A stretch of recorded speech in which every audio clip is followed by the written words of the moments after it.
We're here. All right, awesome. Everything looks clear.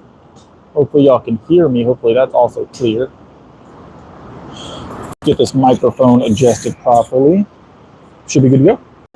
All right, we got some weight to add to this bench, so I'm gonna go ahead and start slapping plates on. I feel pretty good today. I don't feel bad, so hopefully be a good lift. A good lift. Well, I plan on doing a gaming stream soon. Eric, I don't know if he'll be here today. What's up, nobody? Eric, I don't know if he'll be here today. Since he has a Palworld dedicated server, that'll be pretty cool. Maybe I can do that. How you been, boss?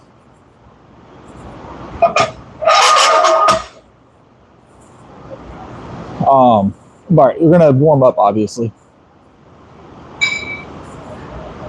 How you been? How you been? Hey, how's it going, Austin? Hopefully you're doing well. Hey. Gotta get my milk started. Don't want to spill it. There we go. Cool. So this gym is great to stream from, by the way, except for one thing. Their benches aren't perfect for powerlifting. It's a bodybuilding gym primarily, and like just a fitness gym, but they don't have a lot of powerlifting equipment. So that makes the powerlifting portion a little bit more difficult for me. But this bench isn't terrible. It's just not ideal, right? So, but no music, so you know, at least I won't get demonetized. Oh, right, let's grab it. Because I don't care. I've tried like 3 different microphones. None of them seem to keep enough music out to prevent YouTube from disabling monetization during the stream.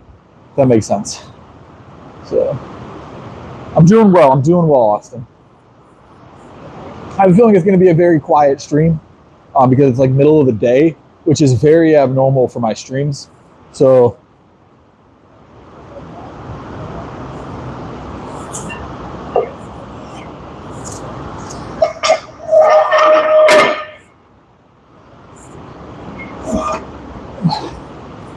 all right. But this place closes at 10. So, you know, it's difficult for me to do the late streams like I used to, like the 1 a.m.s. You know what I'm saying? You're in Canada? You on the run? No, so I released a new schedule. It'll start next week. I didn't put that in the note, and I know I should have. But essentially, I released a new schedule for the streams and the video uploads starting next week. Everything will be scheduled for the most part. Obviously, I released that on Monday, so it wasn't applying to this week. So, but we'll be doing a home stream of some sort. I think I said like Sundays. So they'll mostly be coffee, probably.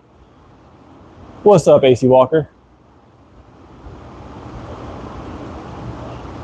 You know, I haven't seen a new Spider-Man movie since, what was it, 2001, when they released the Spider-Man, essentially.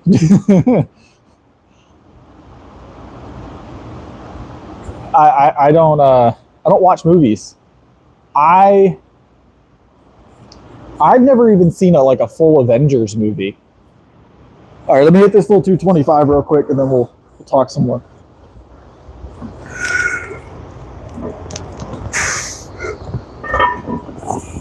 But yeah, I skipped over most of the Avengers movies, like the Superman, the DC movies, all that stuff.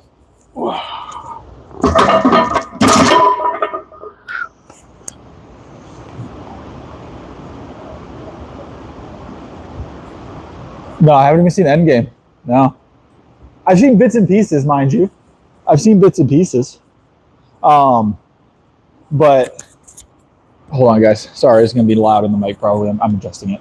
I've seen like chunks of the movies. Like if it's on, I might sit and watch 10 minutes, you know? I just don't have that kind of time, guys. I'm lifting things, you know? All right, let's add some weight to the bar. I know these middle lifts people don't like watching as much, like the 245, 265, 285. They're not as fun. You guys just like to see plates added, but we're going to do a couple of warm-up lifts here. Just because I don't feel bad today at all. But definitely on Saturday is good to get those warm-ups in since I've been benching all week. Yesterday I went up to like a smooth like 335-ish. Felt pretty good. I got a 350 in this week, which felt amazing actually. The bulk is going well. I will say I've been a little bit busy, like physically, recently. So the bulk slowed down just a little bit, but we're still where we were essentially. I just got to put more food in my face. But my week is slowing down next week. I just was super busy last week. So still sitting around 185-ish.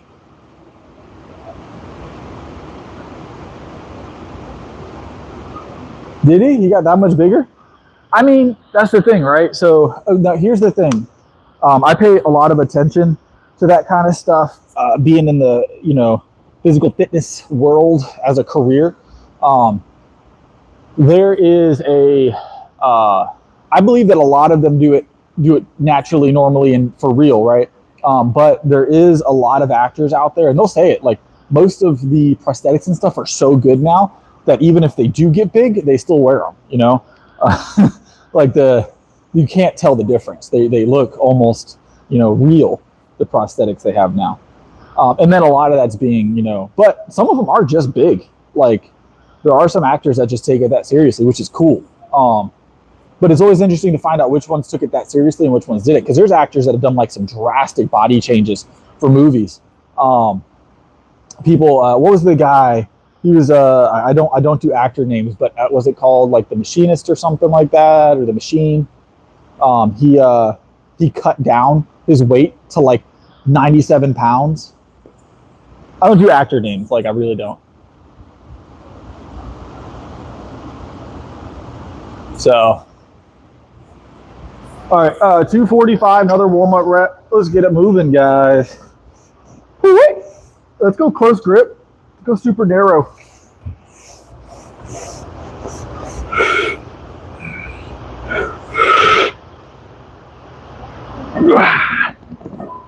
Yep. Feels pretty good today.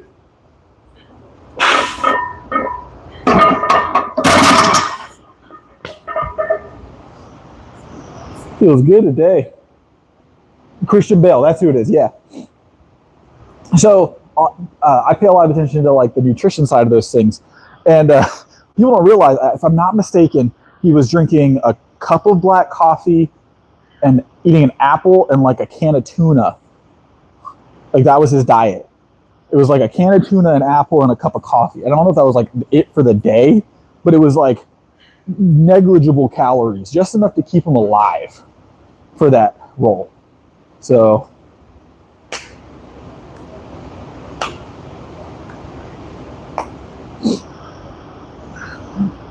but one of those things of like, it's one of those things that like, you're like, that's impressive that he did something like that. He was able to, because I personally am pretty good at controlling my diet. I'm really good. I feel like I'm really good at controlling my diet, right? That's something I will 100% say. Like there's not something I struggle with. But to control it to that extent, like your hunger pains are a problem at that point. Like that's your body is fighting you actively at that point. Like getting sick, anything happening. Like if he caught the flu while doing that, he probably would have died. Like he probably wouldn't have made it. Like that's the risk he had there, because your body literally doesn't have what it needs to survive.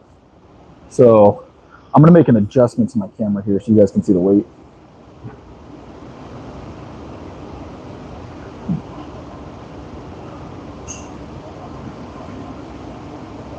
But yeah, he wouldn't have been able to even catch a flu or a cold. So, because you think like the average person, and this is gonna vary for people, but like the average American right now, when I was training like a lot of clientele and not like a specialized clientele like I do now. I was training, 40 people at one time, right? Not in one session, but like I had 40 clients that were on my weekly schedule at one point. And about average, you'd look at like people that were consuming between 150 and 170 grams of protein a day if they were trying to get their protein in. If they weren't trying, I could see even lower. Most of the time it was between around 130 grams, and that was average what I saw. And that was reported, obviously, so they might have been off. Everybody's off by almost up to 20% on their calories, because that's the margin of error on a calorie count when it comes to food typically. So if you don't know, if you look at the calorie count or the nutrition label, they can be wrong up to like 20%. If I'm not mistaken, it's 20%. What's up? Woo-wee! All right, let's hit this. But essentially, if you're eating a can of tuna, an apple, and a cup of black coffee, you're getting a can of tuna is going to be somewhere around, like, depending on the size of the can, between 21 to like 30 grams of protein. Depends on the type of tuna and things along those lines, but that's going to be about right. Sometimes less. You can get smaller cans, can be like 10 grams. So the packets as well. I think most of the packets are like 20 grams. But he's getting less than 50 grams of protein a day at that point. It's wild. It's wild. That's not even enough for a child.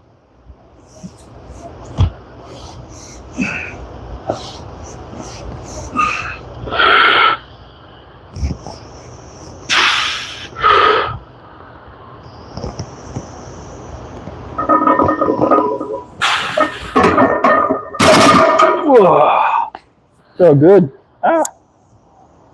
My back itches. I can't reach. The bulk is bulking. How's it going, Newport?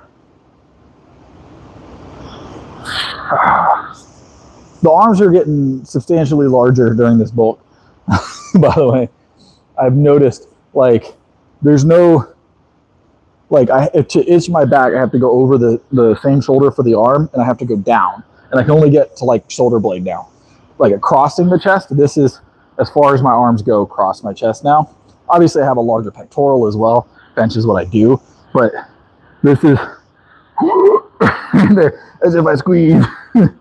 So there's no itching my back at this point. The camera's a little bit deceiving, but there's no itchy back.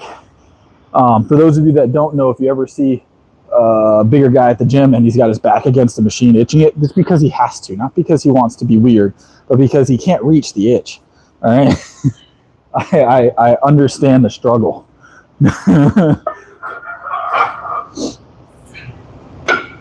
It's a great struggle to have. Don't get me wrong. It's a great struggle to have. All right, I'm going to go 3 plates now. So we're going to go 315. Grab these plates from over here. Today, this bench actually feels pretty solid. I think I might have found the spot, guys. My head has to hang off the end of the bench a little bit, but I think I might have found the way to make this bench work for me here. So, I'm excited about. Oh, I'm doing another note. Sorry, my brain's going a million miles today. This is the plan right now for those of you that haven't been here. Once in a blue moon, a couple times. I did it a few times last year, and this time I'm doing it again. Random little competitions I'm going to be a part of, right? Powerlifting is usually the gig, but because I'm bulking, I haven't been doing the powerlifting meets because obviously active bulk powerlifting meet, not necessarily the greatest thing. So the thing that I'm doing soon to supplement that until we get back into the powerlifting side of things is going to be a boxing match. I am planning on, as long as nothing happens, boxing in September. It's September. It's going to be at the Camden Arena, and it's an off-the-street thing. It's amateur, or not even amateurs. You can't have ever done a boxing event to be part of the off-the-street event. I've never done an amateur boxing event or a pro boxing event. Obviously, I'm a powerlifter. So, and it's weight classed. So I'm going to go in there probably in like the 190 range, and we're going to see how it goes. See how it goes. So My biceps are always showing. They're right. They're right here. Right. There you go. Oh, hold on. Let me pull the sleeve down. The sleeves don't fit anymore. The triceps are usually my shining star, though, guys. I have large triceps. Less defined at the moment, mostly because of the bulk. But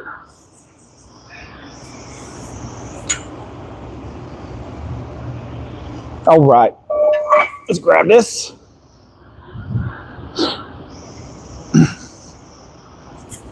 I was actually going to measure them the other day. My wife crochets, and she has the little tape. I used to have a tape. I don't have a tape anymore. You'll find that unless you're a specialized trainer, you don't find a lot of trainers that tape anymore. I like to tape. But it depends on what your client's trying to do as well. It's usually the best way to get measurements. Those machines are great for body fat and things and muscle, but it's not as accurate. My wife crochets, so she has a tape at the house, and I saw it in the little bowl she has for her crochet stuff. And I was like, I got a tape. I'm meaning to tape. I don't know what it's going to come out to. I reckon they're going to be 2 or 3 inches bigger than the last time I taped. And the last time I taped, they were like 16, I think, somewhere in there. Maybe we're hitting a 19. You know, I know that it's hard to tell on camera, but my biceps are large, guys. I promise. No, we're not going to. Armpits is an odd one.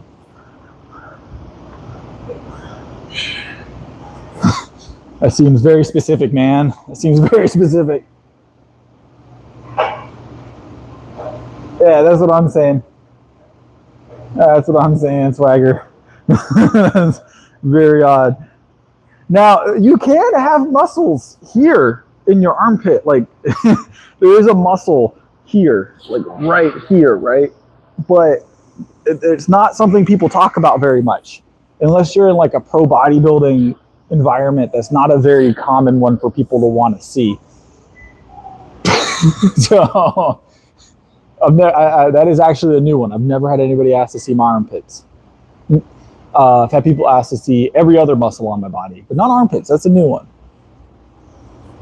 I still get messages from time to time asking for like my socks, which you guys were here when that was a big thing. People were constantly asking me for them. There was one guy in particular that thought he could trick me into showing them to him every stream, and it never worked.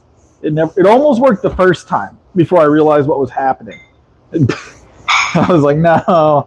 I was like, nice try. You almost got me. He was claiming to be a fashion business owner. And I was like, well, you're not going to get much out of my socks, I promise.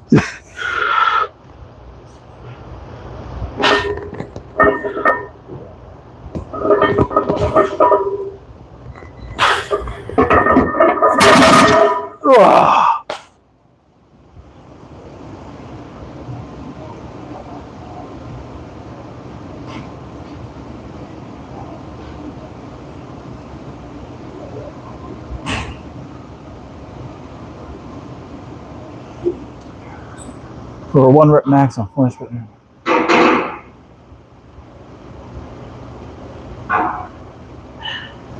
You were talking about that yesterday, Swagger.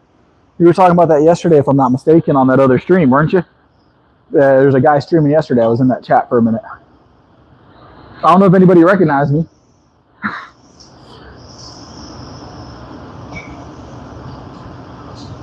Artists, don't spam the chat.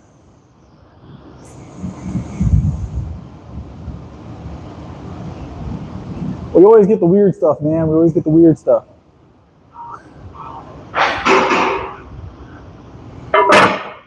It's a lifting stream. Lifting stream. We lift heavy objects.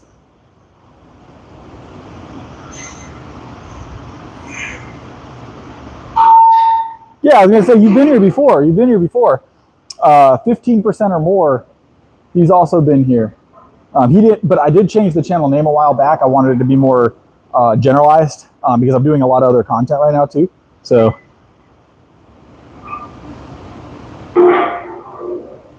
So doing a lot of other content at the moment. All right, we're gonna end up with 3 of these today, I think. So, ooh.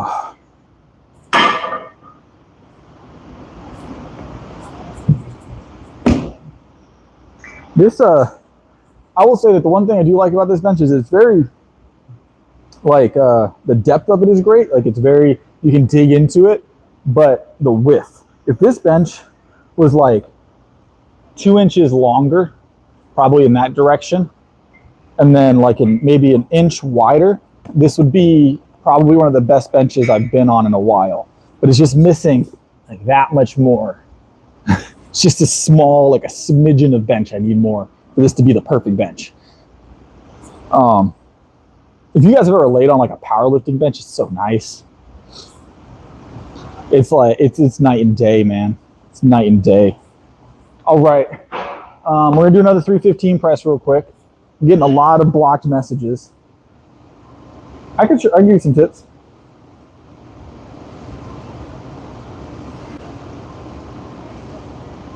Hold on, getting a lot of blocked messages.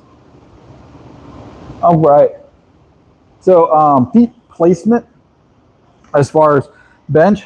So I line up very, very much like almost like robotic. It's very similar every single time. Right? I lay down. You'll see that a lot of the time my feet are either out or they're just out here. There's not really a lot of rhyme or reason to the placement. And then I'm going to find my shoulder, right? So I'm going to figure out where I want my shoulders first. And then I walk my feet back until I feel like they're planted. So it'll look something like this all together, right? So I'll lay down. I usually reach for the bar. Here, I'll do this side. Full arm length when I lay down. So I want a full arm length from the bar because that's going to almost put me underneath it, eye level. And then I'm going to make my micro adjustments and pinch my shoulders, create that small arch in the back here. Forget you're on that side. Small arch, not large. And then my feet should land perfectly where I want them. I want them outside shoulder width typically, but slightly back from knee. And I want them flat. Because when I drive into the ground, right, I'm going to be pushing almost through my heel and the side of my foot, right? I want to be as flat-footed as I can be. Then, deep breath. I brace my core.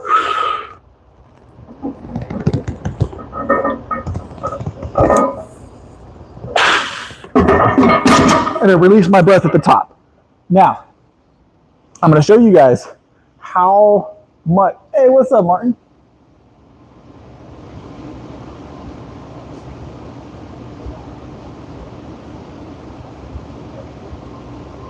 So I'm going to show you, I know you can see where my foot placement was. So let's see if I can actually, 1 second. All right, so take a look at my shoes real quick, right? So you'll notice that they look like I'm almost standing like inverted to the center. And that's me standing flat-footed. Like I'm not doing anything weird. These shoes are not designed like that. These are wrestling shoes, right? I use them for powerlifting.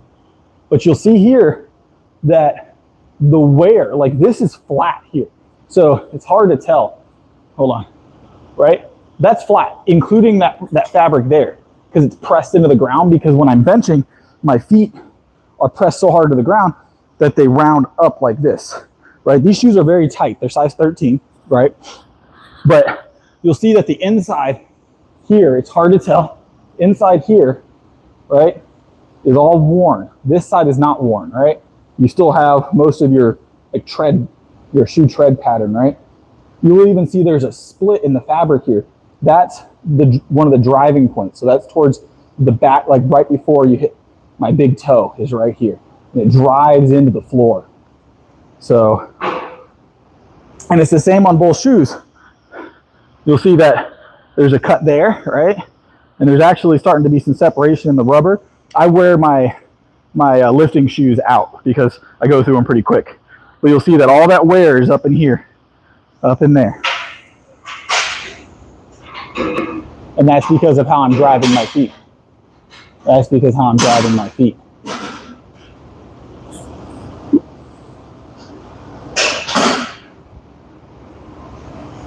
So I always, and the thing is though, I don't use leg drive every time I bench either. So like I'm comfortable without leg drive up to like 340 on the bench. I don't need leg drive until I hit about 340. You'll see that my glutes stay very, very still on the bench when I'm under like 335-ish, because I only use leg drive when necessary, because if I feel like if I can do it without leg drive, then I can pause it in competition pretty efficiently, right? Because competition, you have to pause. And I can use leg drive in competition, which means I can supplement that momentum that I normally would get on a normal bench outside competition by using leg drive. So if that makes sense. Does that make sense? Hopefully that made sense. Now, the one thing I'm going to say a lot of people forget about is wrenching down their elbows on the bench, right? So I like to wrench my elbows like I'm bending the bar. It's a very common tip, but it's very important when it comes to benching, for me at least. Wrench those elbows, right? I want them nice and tight at the bottom. And the reason for this is I'm like loading up my lats like a rubber band, right? Because these are what's getting me off the bottom of the lift, right? So from here to here, like the bottom of the lift, that's lats. From here to here, that's primarily pectoral. And then this is your lockout, that's your tricep, right? So you have 3 primary movers throughout a bench press. And that's why a lot of people are like, man, I have trouble out of the holes, because they're not working on their lats and their back as much. A strong back will make your bench explode if it's not already strong. So don't ignore your back as someone that bench presses. It's one of my strongest points. And then my triceps, of course. Of course, my triceps are strong, but all right. But watch. You'll see when I'm setting up this position, you'll see I do this automatically. I just kind of wiggle my elbows. But there's a reason. Everything I do is intentional, right?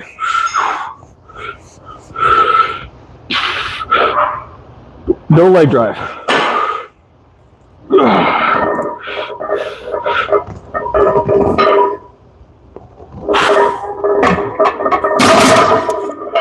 Very intentional, everything I do.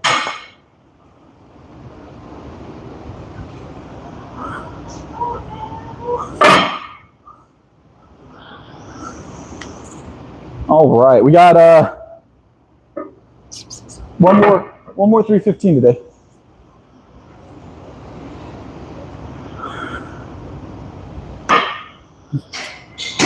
One more 315 today.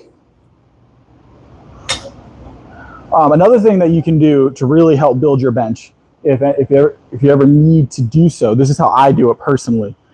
I like to use heavy dips whenever I hit a bench plateau. I'll use heavy weighted dips. You're hitting a lot of tricep, and I like to lean into them. It gets that front of shoulder.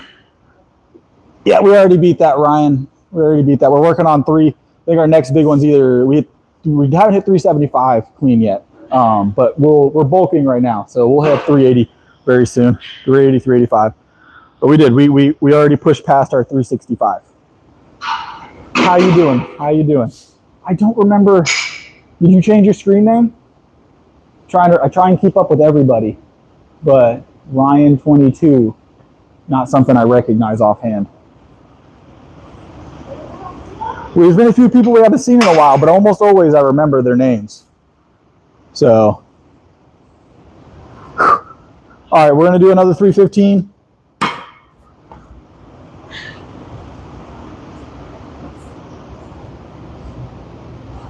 All right.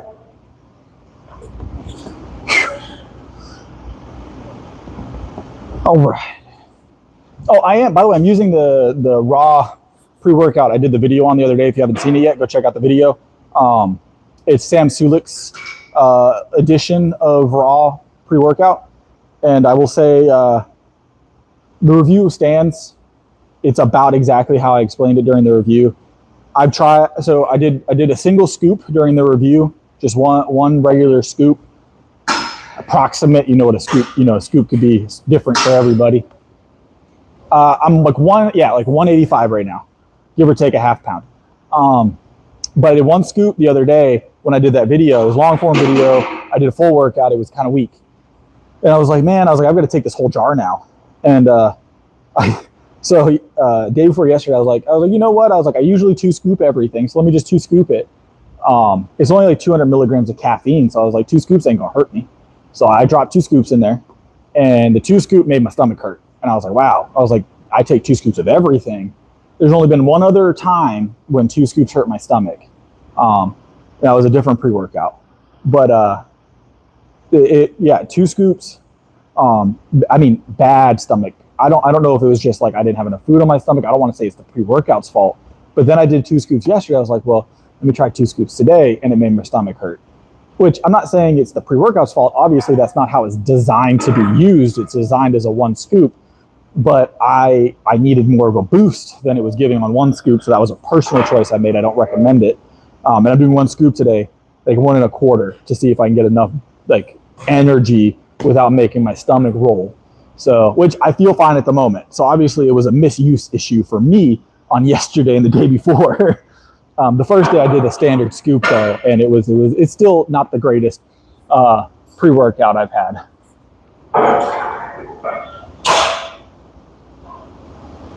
Nice. Congrats on passing all that. No, I didn't make a new channel. I rebranded because I wanted this to be more of a general experience. Like there's other content on the channel, and I felt like it didn't, like Powerlifter Chris is what I go by, right? Or recently people have been calling me the Milkman. It's weird. Wonder why. But I thought, using my name, and it would just give people, like, I don't have to worry about, people not understanding that I do other stuff. I do life stuff. Sometimes I do rock climbing. I'm gonna be doing a boxing thing here soon. I do other stuff. So I wanted to generalize everything, but it's the same channel. But that's awesome, Ryan. That's awesome. Welcome back, boss. That's cool. That's solid stuff. And those tests and those requirements ain't no joke, man. Ain't no joke. I don't know the exact requirements for that, but I've never seen an easy one for any of that stuff. Usually with those kind of things, like I've tried a lot of the fitness tests and stuff like that from the military, even from the simple like entry level ones all the way up to the more advanced ones. God, the cardio, I can do everything and I can get them done, but the cardio is just so intense. Military loves its cardio, man. All right, let's get it.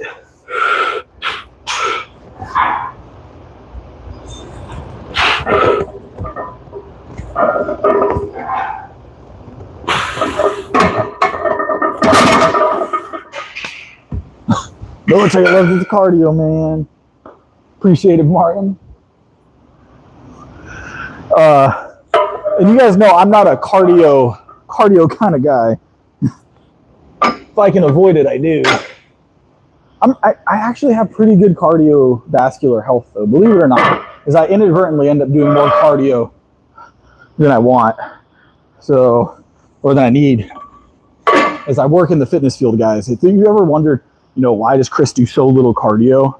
Number one, I'm powerlifting. It's counterintuitive to what I'm trying to do, in my opinion. But the other thing is the cardio I get throughout the day. I'm constantly doing cardio work with clients. I have to keep up with clients. So I have pretty good cardiovascular health. Endurance is solid, and I am pretty fast as well when I need to be. You guys would be surprised how quickly I move. Pretty agile. You guys have seen my box jump videos though. Like I got good cardiovascular. I'm pretty agile. I can cross into other sports if I ever wanted to, for sure.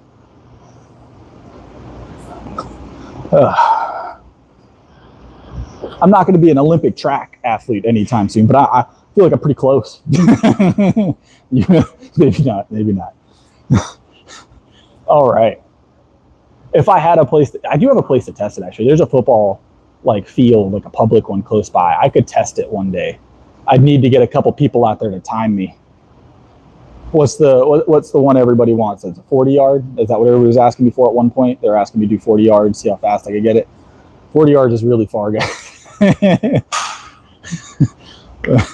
a lot of cardio. That might be my cardio for the year if we ever go ahead and do that one. But I think it's what everybody was asking me to do at one point. was to time that. Y'all ain't getting the full length. It ain't gonna be no 100. So, all right, 225. We're gonna hit this for like an amount of reps. I don't know how many yet. But we always end up saying that. I say that every time, and I end up doing 7. Right, I end up doing 7 reps. Though the other day we did do, what was it, 18 reps. Ooh, these may not be tight enough for what I'm thinking about here. Let me see if I can find a different clip, because we're going to play with this 225 a little bit, I think. So.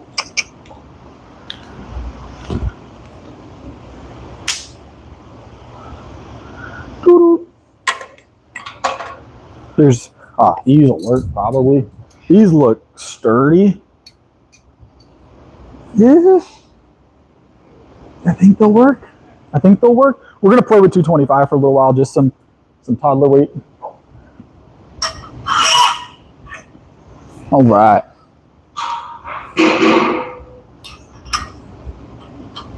We're going to freestyle it. We'll do some freestyle bench. Some freestyle bench, guys. All right. So I don't know. We're going to plan for, it's going to be 7-ish reps, because anytime we freestyle 225, it's always interesting how the reps go. So hold on.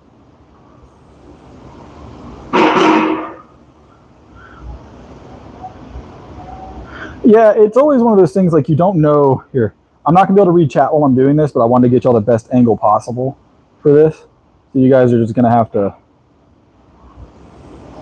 talk amongst yourselves while I do this freestyle bench. 150 push-ups, 150 sit-ups, 50 pull-ups, 6-mile run, and 50 pounds. Yeah, nah, you can keep all of that cardio. Good on you, man. That's solid.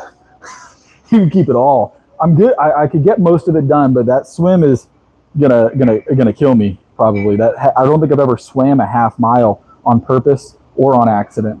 So, all right, 225 freestyle. 150. I could do 150 push-ups. I could do 150 sit-ups. I could do 50 pull-ups. A 6-mile run. I've never run 6 miles. That I can, at least not recently. I have definitely gone 6 miles. Actually, no, I probably have run 6 miles a few times, to be honest. But not because I wanted to. It was probably for a fitness test at some point.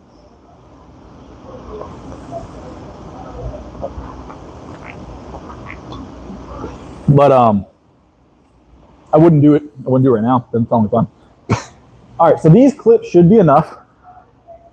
These clips should be enough to hopefully hold the weight. If not, we'll find out real fast, won't we? The floor will know before we will, right? All right. Oh, let me move my milk out the way, because I always end up kicking it during these freestyles. All right, let's get it.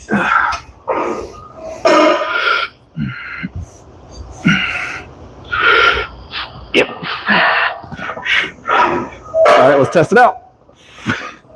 Oh. Yep, it's fine. Clip the hold.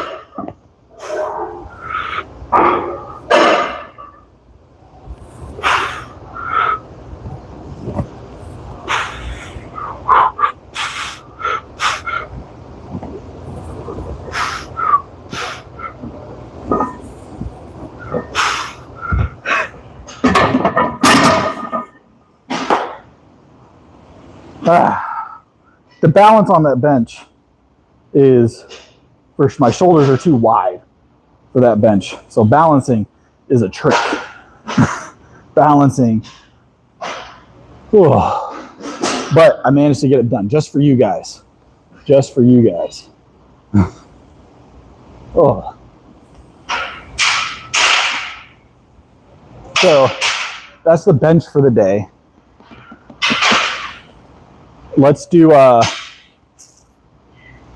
so I don't feel super spent on the push movement yet. We could jump straight into another push movement and do shoulders. I'm doing the Viking press or dumbbells. I don't know if you guys want to see Viking or dumbbell press today. So, all right.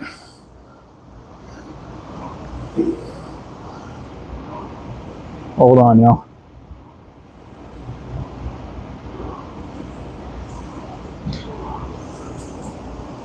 So I'm trying to decide Viking or dumbbell press at the moment.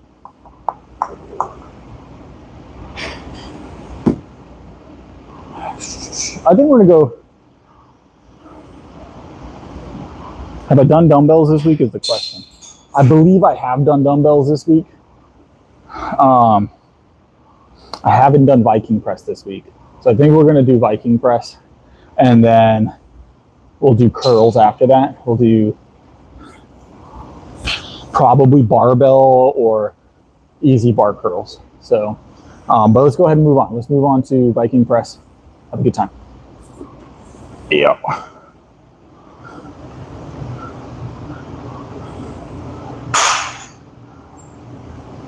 Let's try and get an angle here. Shabow.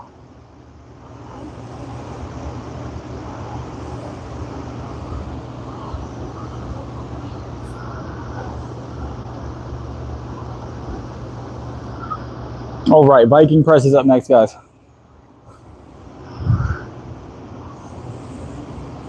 Let me grab some plates from our bench. We'll just move them over so I don't got to D-rack twice, you know what I'm saying?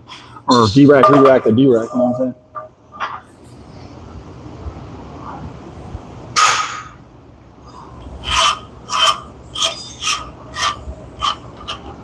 All right. 1 plate, 2 plates. And then I got to collect my milk and then we can go. Ugh.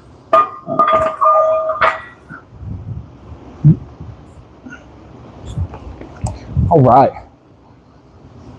So let's get it in. This is definitely lower than it used to be, so we're just going to make a little slight adjustment.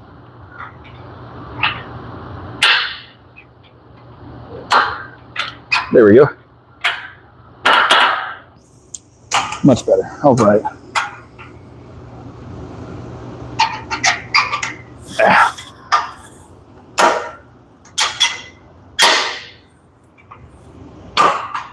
All right.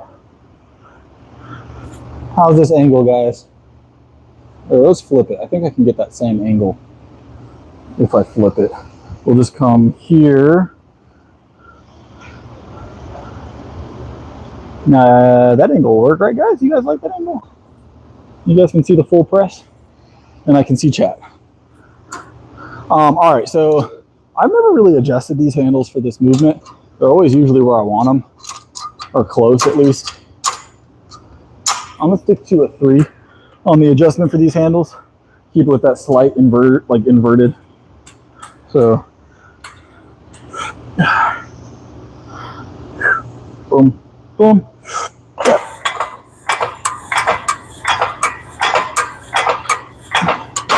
Nice and easy. All right, let's slap another plate on here.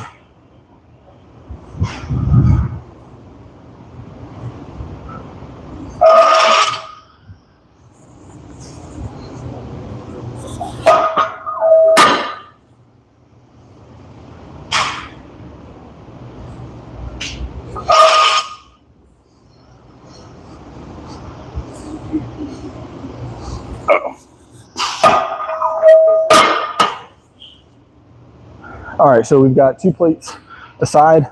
Let's go ahead and hit it.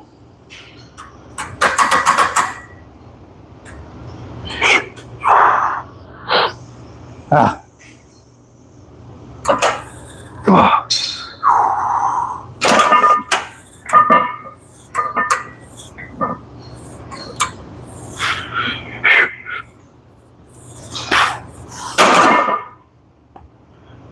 Feels good, feels good. I appreciate it, Martin.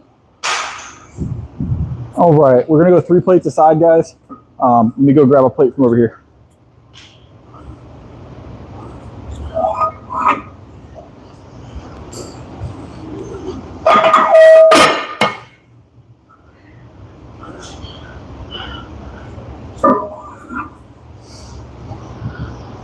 All righty. 3 plates each side. Ooh.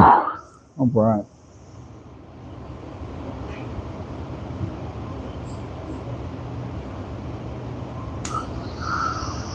All right, we got 3 plates here, 3 plates there. Can you guys see the 3 plates? You can, all 3. 1, 2, 3. So we're gonna do this. We're gonna be doing single reps, but continuous. So we're gonna press, touch, press, but we're gonna go all the way down. We're gonna touch each rep. So we're gonna get 7 of them total is the plan. Either I'll get 7 or my shoulders will dislocate. We'll find out. One of the two, we'll know. I'll know, you guys might not right away, but you'll know eventually.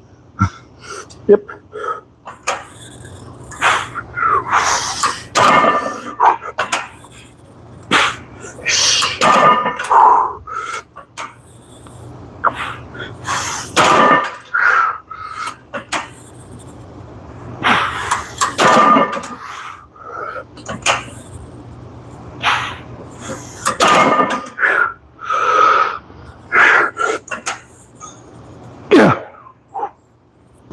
One more.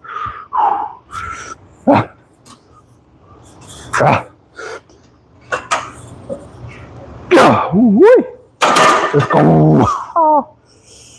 Felt good. God dang.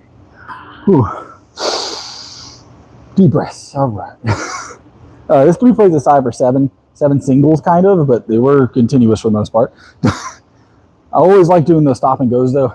A lot of people like to, and it's not unrealistic, not incorrect about keeping your muscles under tension during a movement for a lot of things. But there is a type of lifting that if you're looking for really explosive from a dead stop, you need to train it. That's exactly what this is, right? So, and for powerlifting, that is important. So that is an important item for powerlifters. That dead stop, that explosiveness off the bottom. All right, let's get one more set here. Just 2 plates. And then we will, ISSA. I got several certs from ISSA. That's who I was with. So from start to finish, that's who I've been with for fitness certs. Honestly, the reason why, they were really just the first people I talked to, and they sold me on it. So you've never been on the phone with one of those folks, one of the salesmen for them, essentially. They're very convincing, but it's worked out. It's worked out well. How's it going, 49er? All right, set of 7.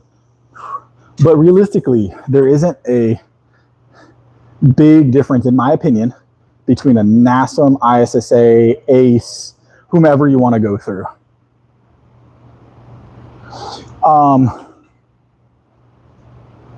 That's incorrect, Cohen. That's incorrect.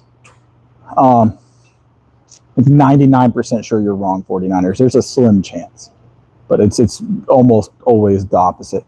But so back on the actual topic, Newport. Yes, so in order to get involved with any big box gyms, typically they want you to be certified. Now, most places don't require certification to be a personal trainer. It's not a protected title for a lot of places. You'd have to check locally what your regulations are, or statewide or whatever, but it's not a protected title for everybody, at least. For most people, you can just walk out the door, call yourself a trainer. There's nothing they can do. Now, whether or not you're going to get business is another thing. So getting to work for a gym, typically, they're going to want you to have a certification for the gym's insurance. You know, the gyms usually carry some kind of insurance, and sometimes helps them get a better rate. Some gyms don't care. It really doesn't make that big a difference from what I can tell. I hired for a gym, and they would bring people in uncertified and help them let them get certified while they're there. It's more or less just a tool to show that you know what you're talking about for gyms. So how much bench? What's your bench right now, 49er? But it's just a tool to show you know what you're talking about to some extent, right? Now, that being said, I'm not going to say whether it's NASM, ACE, or ISSA specific, but I've seen a lot of trainers that come out of these certifications and have no idea what they're doing. And that's because a lot of these certifications are old, like they don't update very often. So the information isn't current and it's not applicable, but it will help you get your first job. A lot of gyms, if you have experience, they'll substitute experience for a certification.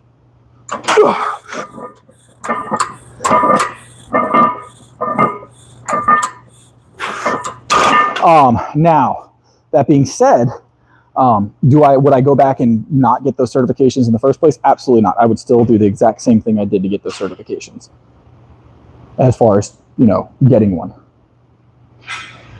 It's a very specific number, Cohen. Very specific number. It's weird how you picked that number in particular. Lord. So who is Cohen actually? That's the question. That's the question. Who is it actually? This is another Eric account. Is this you, Eric?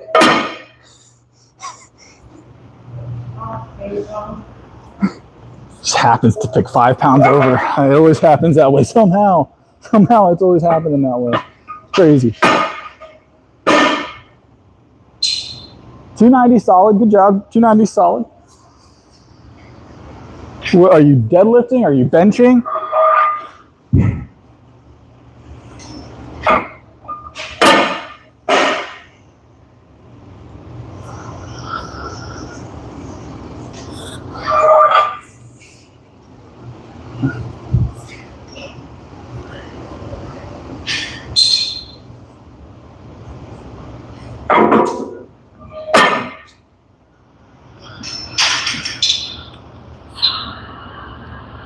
Solid. 290 bench at 14 solid. That's good work. Good work.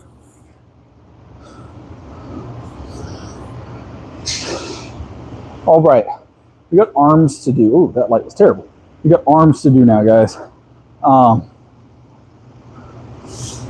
We could do easy bar. We could do cable. We could do cable. What do you guys want to do for biceps? No way, Cohen, no way. It's crazy how those things are lining up there. You drink a gallon of milk a day. This isn't a gallon with me right now, but I do drink a gallon a day. I just got a quart with me at the gym, my gym milk. All right, let's do. I feel like just for ease of access, we're gonna do cables. There's folks over on the dumbbells right now using them, so I don't want to get in anybody's way if I don't have to.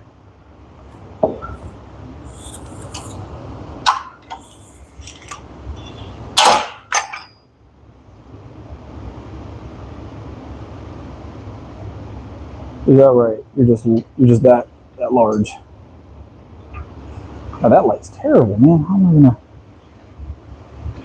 go this direction maybe? That's kind of better. Hold on. That'll do it right there, I guess. I drink a gallon of milk a day. I do. Every day. It's been like 3 years now. It's effective. It is effective for sure. All right.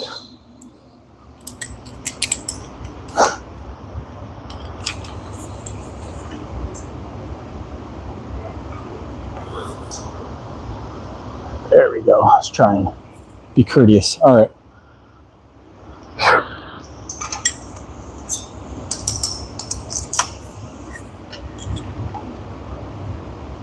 All right. Ugh. Oh, I've been drinking a gallon of milk a day for a long time. I just like milk as well, so it's very helpful. Ugh. That I'm also was already drinking milk on a regular basis. Oh, we'll have to go to this next one up, guys. There we go.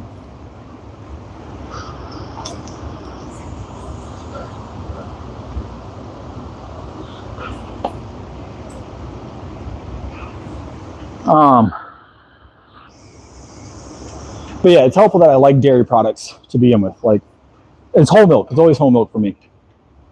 It's also great sugars during your workout as far as like if you're looking for, you know, that sugar boost that people use like fruit snacks and candies for. It's a healthier way to get your carbohydrates in. All right, so for me at least.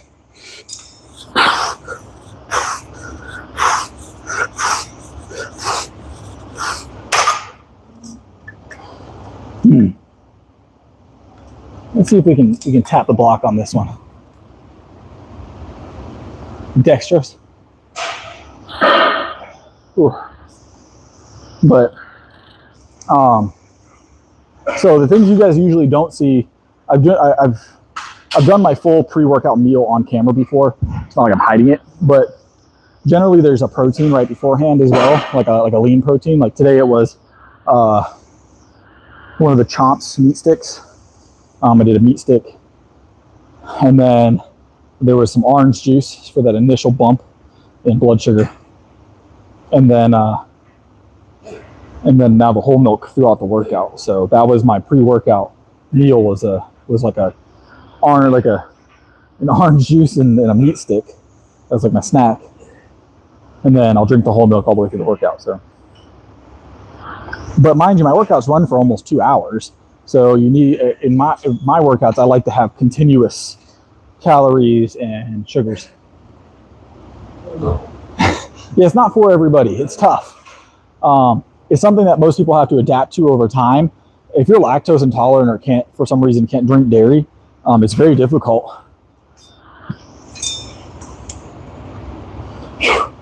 Oh, that's a full stack. Ooh, that felt good. All right, let's get two more of those.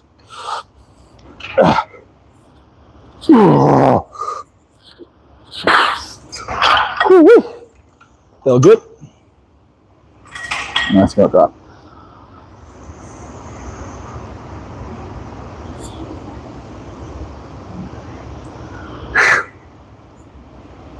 All right, we'll do another triple and then a single. So we're gonna keep the full stack going because that felt lighter than I expected it to. So the stack says 200. Whether or not, obviously, at the handle it's 200 is completely different. We all know how pulleys work, I imagine. So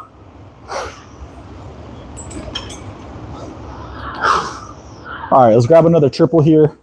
Grab 3 more reps, 30-second rest, maybe a minute after that, and we'll do another single. And then we'll do triceps right after that. So, yep.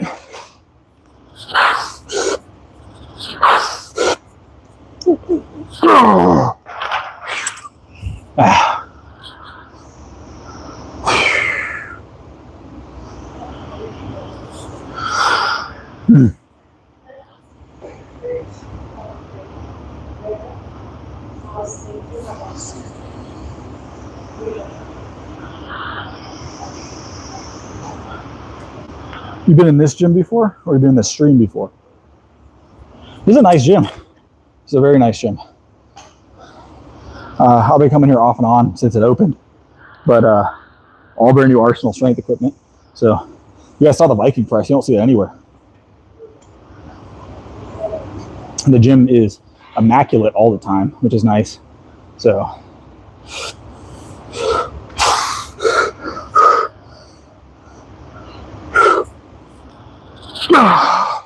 let's do a triple instead. All right, we're done with those. 3 sets of 3 on the full block. That's fine. Oh God. All right, we'll keep to this bar. I'm gonna adjust you guys up a little bit now that we're starting from the top. I'm sure you have, Cohen. I'm sure you've been here before. I'm still deciding who you are. Still think you might be Eric.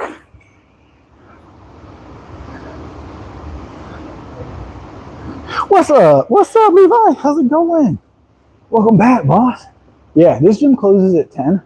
So on the weekends, I get super busy towards the afternoons. So I was just like, you know what?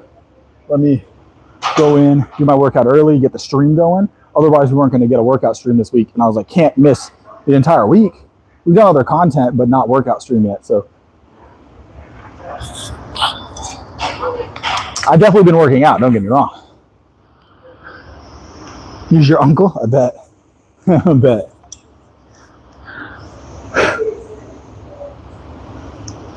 All right, kick off with a set of 7, and then we'll climb from there. We've got a $130 on here to kick off, so we'll go nice and narrow on this bar though. Oh, that's way lighter than I thought it was going to be.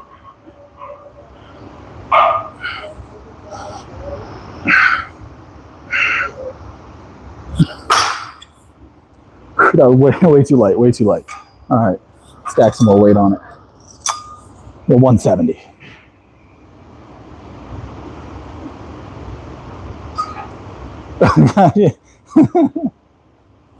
How's it going? I knew as soon as you said 375 and a gallon of whole milk, I was like, he's been here before. It does. So this feels, that 130 felt similar. I'm going to wait till we get to the full stack. I will say this stack feels heavier than barbells. So we're going to do a whole nother set actually, Martin. This set's for Martin for helping out with the stream all the time. I'm glad you're back, by the way, Martin. We're missing you in the stream.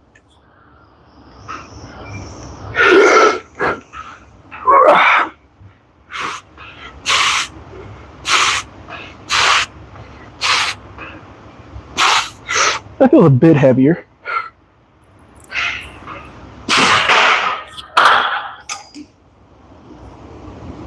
What's up? What's up, Andy? Yeah.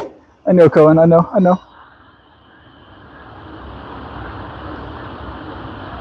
You mentioned that you had a new account, Martin. I remember you talking about that.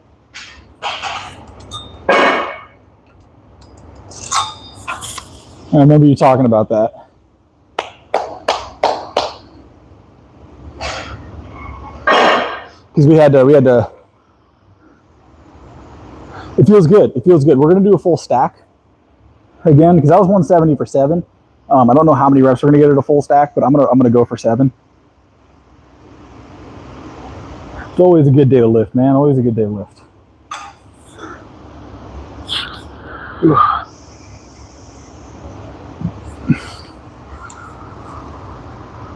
You like it, Shady? Do you like it?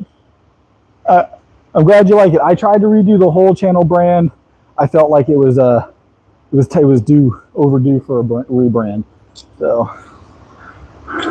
how you been, Shady? How you been?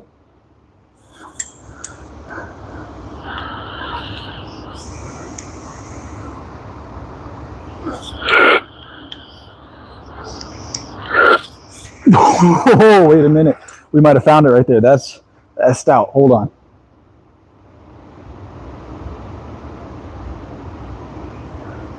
That's a stout one. All right, we're gonna get it though.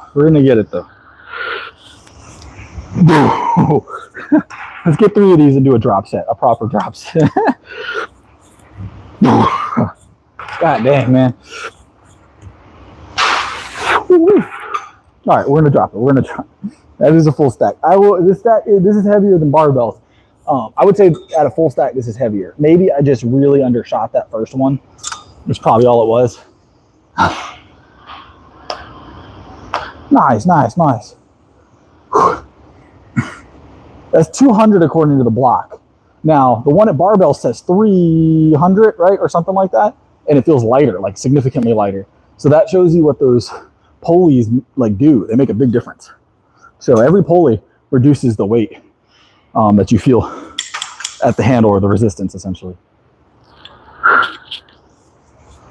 So, all right.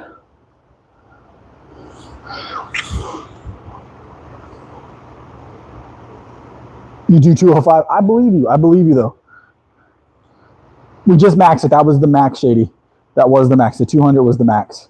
We dropped it just now. Now we maxed it for curls, which is actually a lot easier than it was to do the triceps with it. And now we're gonna max it out, or we already maxed it out with the triceps. So now we're doing a drop set for 7.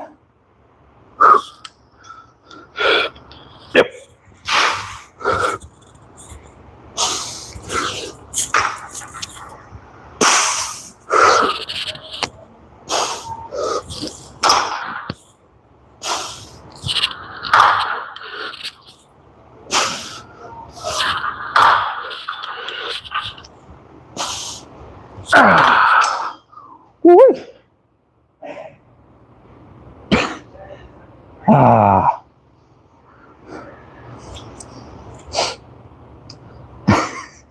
Oh, dang. All right, what we got next? What we got next?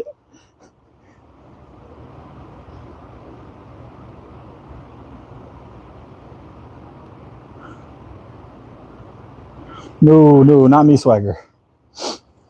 Natty. Gotta stay natural, boss. All right, we gotta do some kind of row. Ooh, that light. The lights are very vibrant in here. Do some kind of row. What kind of row do you guys want to do? What kind of row do we want to do? I've got options here. We can do barbell rows. What do you think, Martin? Barbell row? Chest supported? So there is a chest supported row.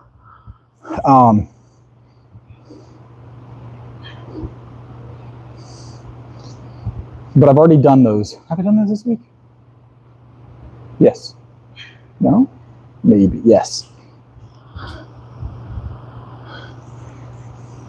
I don't know. I don't know where he's at right now.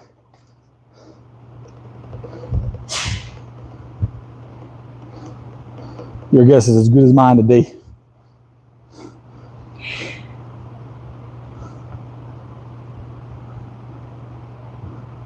One called The Doors? Yeah.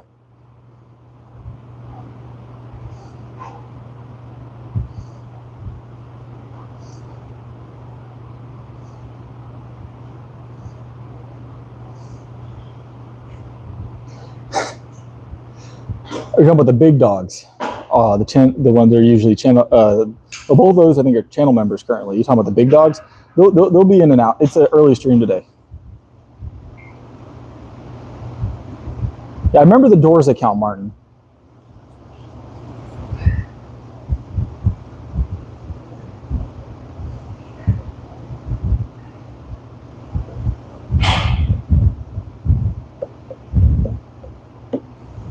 All right, so seated close grip. Let's do barbells was the first call out, so we'll do the barbell. We'll do the barbell. Nice, Shadies. That's solid. 315 is like the biggest day, right? It's awesome. I remember it very, very vividly. I hit 315, not expecting to, and didn't even have the camera rolling for the first time I ever hit it. And I was like, I immediately turned my camera on. I was like, I got to go for it again, right? I hit it a second time. I was like, that's amazing, you know? So couldn't tell me nothing for the rest of the day. Couldn't tell me nothing. Cloud 9, right? So really for the rest of that month. Sometimes it's just there, man. It just clicks, right? I feel like a lot of people's 315 happens that way. 315, 225, 350s, 405s, like those big numbers that everybody chases. I feel like they're one of those things that just like happen one day. Like you're obviously working towards them, but like one day it just feels good, or it doesn't, and it just smooth. I feel like I've seen a lot of 315s be smooth, less than I've seen them be like overly a struggle if they hit them. Like people overtrain for it, and then one day they're just mentally there and they hit it. So. All right, let's go do these barbell rows, and then we will do maybe deadlifts as well. Maybe we'll combine them. Should we deadlift and barbell at the same time?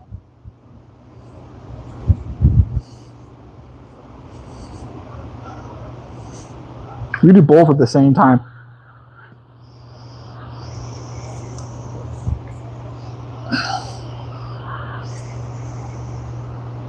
We'll do barbell rows for our warm-up reps. Why does that look weird? Oh, okay, it's just the bar. We'll do barbell rows as we climb. We'll deadlift. We'll do 135, 225, and then we'll do like a 315, and we'll row all the way up, and then we can just climb from there on the deadlift side. Might even throw some chains on today. We have the deadlift chains available. We have the deadlift chains. We could do some work with those. Have a great day, you know what I'm saying? You know what I'm saying? Right.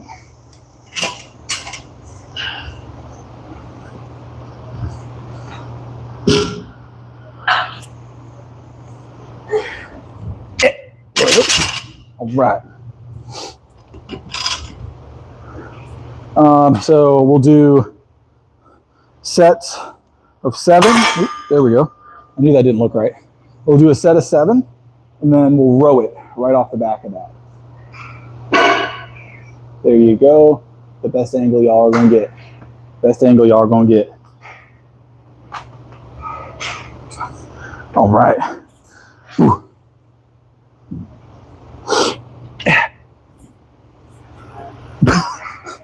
I was like, one side feels way heavier than the other side.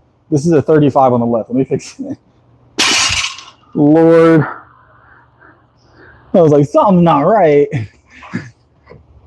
The plates look so similar. Whoops. There, I'll just put that there. I guess there's only 245 bumper plates, so we're gonna have to use other plates, I guess.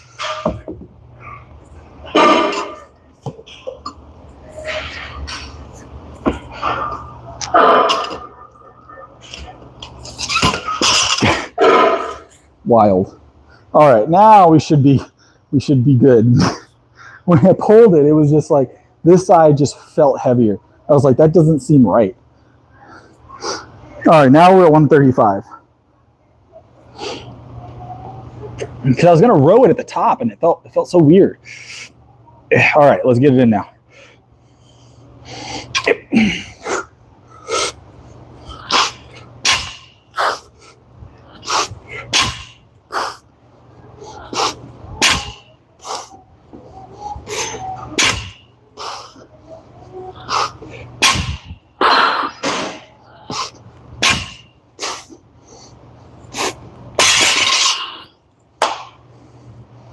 All right.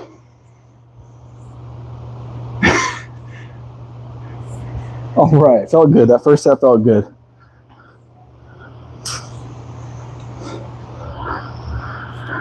I'm glad I caught it there, not like 2 or 3 plates deep.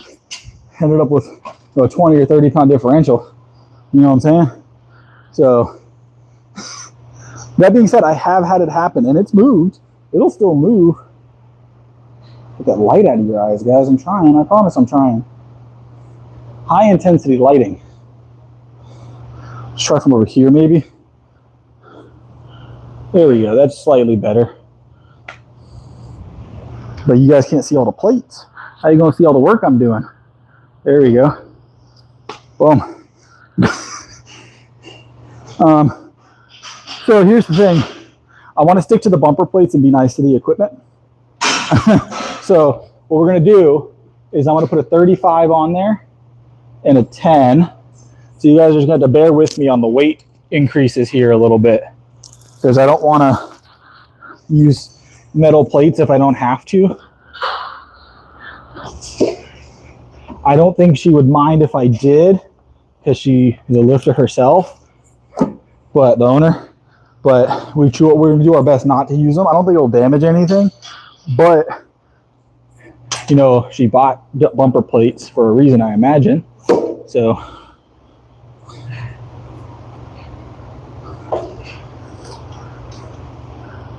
but the owner is a bodybuilder, so a very good bodybuilder. She is very accomplished with that, so she knows lifting. So I'm sure she expects people to put metal plates on here, but we're trying to avoid it. We got some more 35s over there, but we basically added a 45 with these 2 extras. So we'll throw another 40 or 35 on there after this with another 10. We'll work our way up. It's just going to look weird, right? So still be the weight, it's just going to look weird. Yep.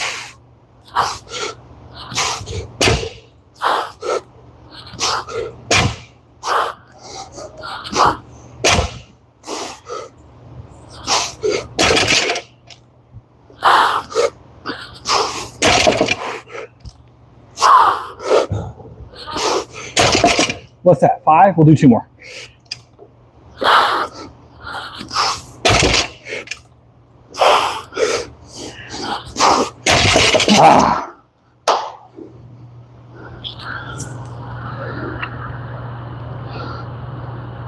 I appreciate it, Tim. Yeah, I'm definitely heavier than I was. By significant margin since the last time you were here. 184, 185 right now. I think the last time you were here, we were still competing 164 and a half. So like a 20-pound difference. And you know the crazy part about that is how many people do we have hating? Obviously not you, but how many people did we have hating saying that my program wouldn't help me put any weight on? I was like, guys, I know what I'm doing. I know what I'm doing. Just trust the process.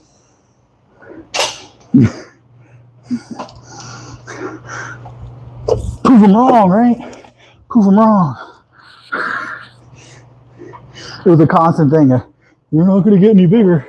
It's like, okay, we'll find out. Oh, there's a 45 over here. It's really thin. I'll show you guys the other one so you believe me. Hold on. This must be the other one. They're like slightly thicker than the 35s, but smaller than the other 45s. See what I mean? But they're bumper plates, but look, they're like half a plate or a quarter plate or a third of a plate thinner, but they're 45s. All right, we'll work with it.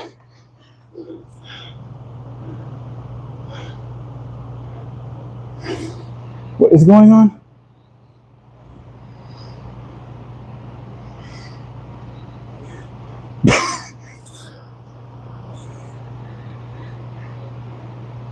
There's a lot going on. A lot going on in this chat right now.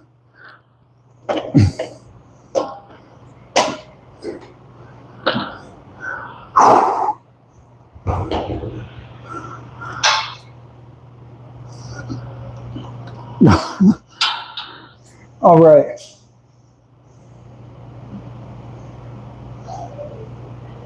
That is 315.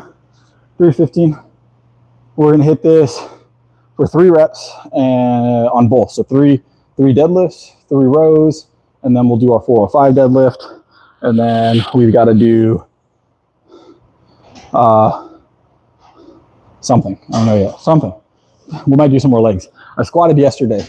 Squats felt really good yesterday, believe it or not. That's something you might not ever hear me say again. Oh, we got chains. We got the chains. We're going to do chains. We'll see how those go. I think they weigh about 20 pounds each. I think that's what we weighed them at last time. I thought they were 25 or something, but they're like 20. So, but the chains are real nice because they increase weight as you go through the rep and not all at once. So, all right, so 3 of these. Let's hit it. I'm going to put the clips on because these small plates like to wobble. I think you guys saw them kind of falling off that last, like the set before last. Even now they're a little bit wonky. All right, there we go.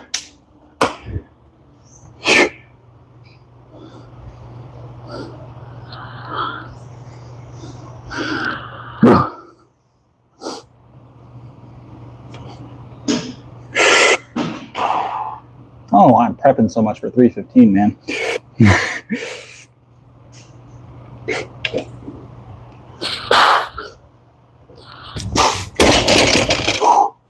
That row, solid, man. That row is solid. We're going to do 2 more of those. I should have done the rows in between, or I should have done the rows after the reps. I should have done the deadlifts, then the rows. But now that I'm dedicated to doing between each deadlift, it's a high energy expenditure. Like it's way more energy spent than doing them separately. So I'm regretting that decision at the moment. All right, another one. No, overhand. What am I doing?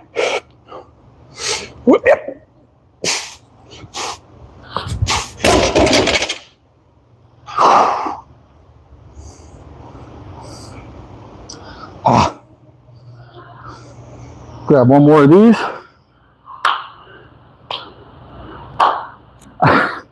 Go ahead. I don't know what you're on about. It sounds like you're living your best life right now, though. Just don't spam the chat up, and we'll be all right.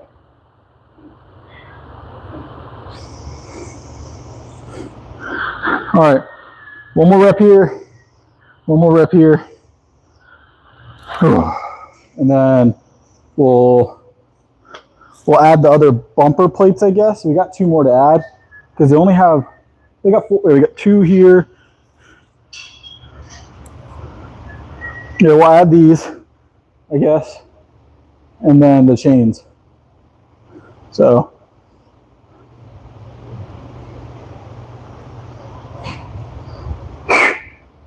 all right, one more. Let's go. Hip.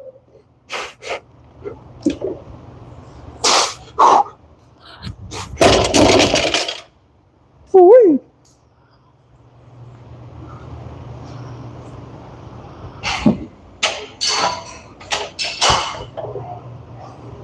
Ooh, let's roll this forward a little bit. There we go. Stay. All right.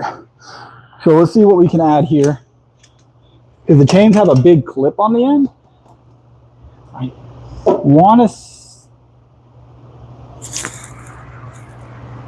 want to say that we can fit all of the weight and the chains.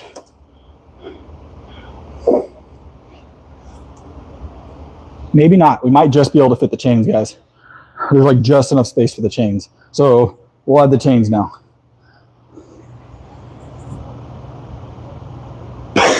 It's a high effort. It's a high effort row for sure.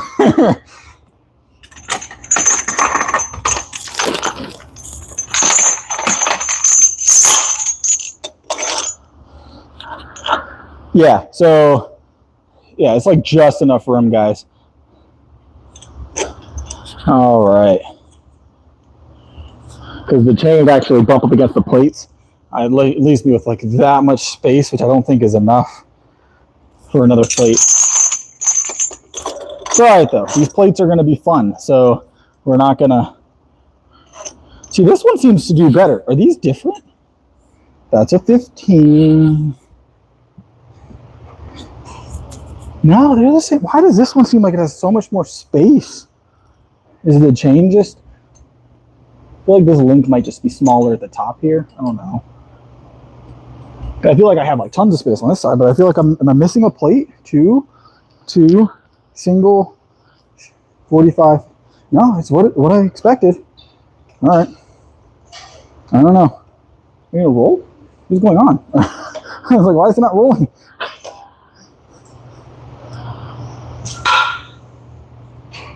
Ooh, come on. Getting caught on the deadlift platform.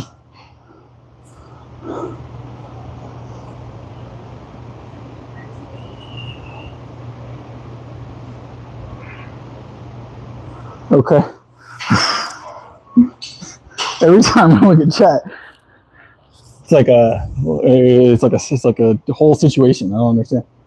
I kind of want to use these straps, but I forgot mine. Yeah, it'll be fine. I didn't bring my backpack at all, like my whole bag.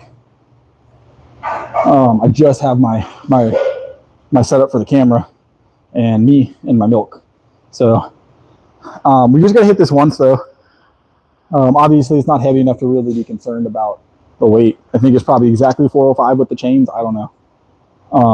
So it might be slightly over, slightly under. I don't know exact weight on the chains. I know we weighed them a couple weeks ago, but I don't remember what it was. I know it was less. I feel like it was less than 25. It's definitely less than 30. Because I think I had guessed that they were like 35 pounds, and I was wrong. But, all right. So we got a single here, and then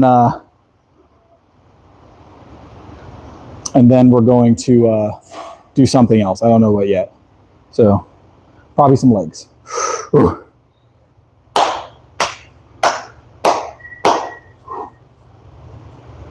Don't have a belt today either, which We'll be all right. Yeah. Ooh. Ooh. Oh yeah, not bad at all.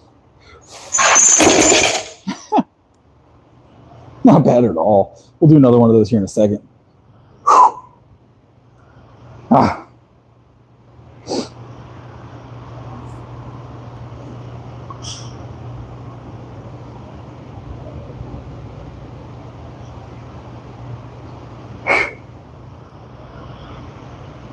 So something I didn't mean to I meant to mention, by the way, there was this janitor guy here lifting earlier, and he tried to hand me this mop. And when he handed it to me, my grip actually bent the bottom of the mop. He took off after that. I'm not sure who that was, or I'm just kidding. Just kidding.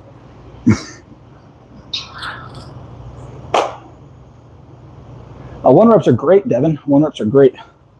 Singles are awesome.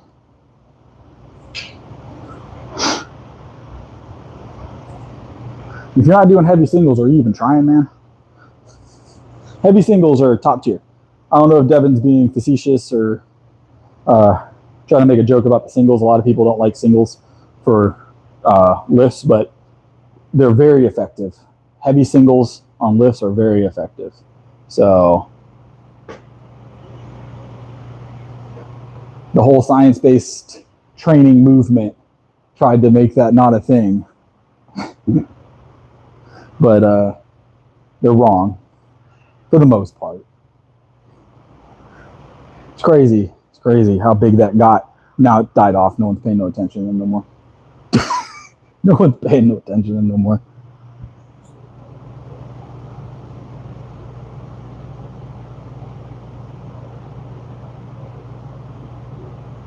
I don't believe it either, Tim. I don't believe it either. So Devin, that's not how that works. Plateauing, you don't just do singles while you're plateauing. If you want to build mass, strength, size, heavy singles, lower volume, heavier weight more often can be super effective and beneficial. It's not debated science. It's known. Heavy singles are very effective building mass and muscle. Your body is going to delegate resources if you're doing something on a consistent basis to that. I don't do anything over 7 reps. I do 7s, 3s, 2s, singles. And I can tell you right now, I lift heavy. It must work. So over a 6-year period, I've put on mass and gains that like weight gains and strength gains that most people would delegate for a course of a decade or 20 years. Now that whole like genetics playing a role, sure, there's a genetic disposition to putting on size and strength, but it is a significant difference if you guys go and watch the video I put a long time ago that shows the entire transformation up until about a year ago.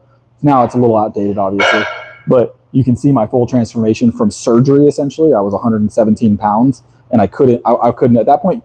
I probably couldn't have benched the bar, but the first time I ever laid on the bench, I think it was 70 or 75 pounds. It's like 6 years ago. So it's a huge difference, and this is how I've been lifting.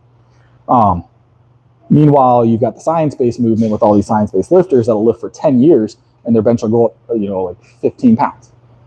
But they're like, oh, but yeah, I went up 15 pounds, but the weight I used to bench, I can bench 3 more reps now. And it's like, so why? If you're looking for, just short-term sustainable gains, sure, science-based lifting can get you some gains, and they're pretty sustainable because they're not substantial. They're not, generally. I mean, there's some science-based lifters out there who are doing great things, but there's a lot of things that are being left out of their programs that they're not talking about. And that maybe not on purpose. It's just not, it doesn't come to mind. It's not popular. So a lot of the reason why you see science-based lifting, and when I say science-based lifting, all lifting is science-based to some extent, right? But these like very, very intricate lift patterns and programs and, tracking every single lift and every single ounce of weight and these very specific rep ranges that they pre-plan weeks and months in advance. Those are built like that, not because they're the most effective workouts, but because people believe they are, and people pay attention on social media when they post about them. The thing people don't want to watch generally is when people tell them the truth, which is essentially you just got to be consistent and lift consistently and not break program on a regular workout schedule and eat properly. And people are so upset that, or usually get upset that they're like, oh, well, I'm not getting gains because this is the program I need to be. No, stop switching programs every 2 to 3 weeks after you're inconsistent with your old one, and you'll see gains. So these heavy lifts are great. You just got to be consistent. Heavy singles, heavy doubles, heavy triples will outpace all of those programs if done consistently, because you're doing all the other stuff inconsistently. So people will go spend $500 on a 2 or 3 month program, right? Sometimes more, $1,000, $1,500 on a 2 or 3 month program for some guy on Instagram that doesn't train anybody, but he's big, so he must be doing exactly this program. Most of the time, he's not even doing that program, most likely. Not always, but most likely. And they'll spend $1,500 on a 90-day program, and they'll do one week of it and then never touch it again. And they'll come with an excuse of why it didn't work, because, oh, well, this guy has a new program that's going to work, so I'm going to go spend another $500 on his program instead. And then by the end of the year, you spent $3,000 and got no gains. So meanwhile, there's people, I'm not going to even just say me, there's people out there that are offering real programs that just require you to be consistent and lift simply and eat properly. And if you do those 3 real simple things, you see gains. But they're afraid to face the fact that they're inconsistent, and that's the problem and not the program. It's my TED Talk, right? Is that what it is, a TED Talk? It's my public service announcement is, I don't know if it's public service, I don't know what to call it. That's my rant for the day. Like, consistency is where people mess up. You spend so much money all year. You buy the latest supplements and the latest workouts, and you follow the latest creators, and none of it works out. Let's do this rep, though. We said we're going to do one more rep. Let's do one more rep. I'll rant afterwards.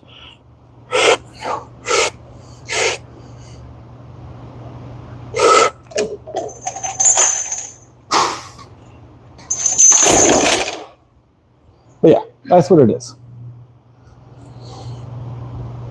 Sure, Cohen. Who is it? Who are you?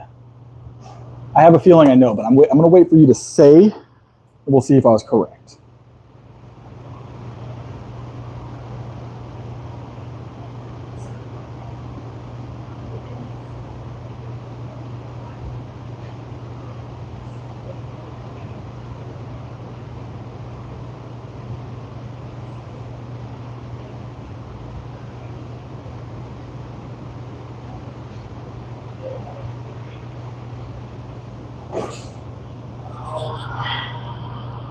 You said BitBoy? Are you BitBoy?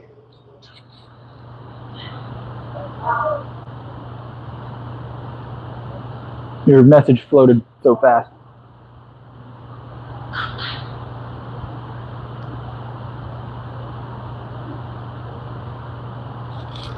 One heavy, then rest, and heavy is a strain on. That's not how that works, Devin. I don't know where you got that information. I don't know who taught you that, but it's wrong. Yeah, obviously, if you strain a muscle, yeah, you can injure a muscle. Well, it's under strain, but that's not quite how it works, right? So, your body has this essentially this process, and you can see it in almost every aspect of life. If you do something consistently that causes your body to have to strain, we'll say strain, or have to work harder than normal, right? It has to use resources to do that, right? And your body will adapt, right? You have adaptations to things that you do regularly, right? On a regular basis, so consistently. That consistent word is going to pop up a lot. Hold on. There we go. I don't want this to like... the consistency in that is what causes your body to delegate more resources to making that process or that task easier. So let's say I spend 8 hours a day working in a setting that I have to lift a heavy box, let's say in like a mail facility or like a warehouse where I'm stacking heavy items on shelves, right? If I'm doing that every day, you know, consistently, my body is having to use calories, resources, proteins, all these other things that your body gets from your food and, you know, well, everything. These things that you need to survive, right? For your organs to function and everything else. It needs calories, it needs proteins. So it's going to do its best to make that more efficient, right? It wants you to efficiently use those calories, use those proteins. So your body is going to try and make those tasks easier. In order to do that, it delegates resources to those areas in order to make that less strenuous the next time you do it.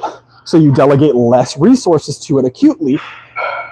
So if I am picking up heavy box, put on shelf, picking up heavy box, put on shelf, I do it all the time, consistently, it'll delegate resources to building up those muscles that help me put heavy box on shelf. Even if I do it once a day, every day, I will delegate some resources to said task. This bar, I swear, it's just like the smallest amount of space. All right, there we go.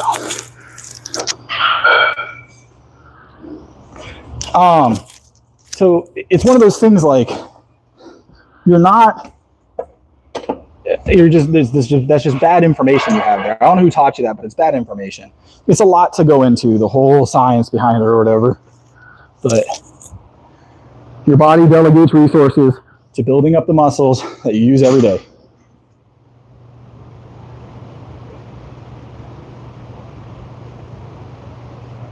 Devin, let's break this down for you. All right. What's your current stats? Your your bench, your deadlift, weight, age. What are the stats we're looking at here before I even have this conversation with you?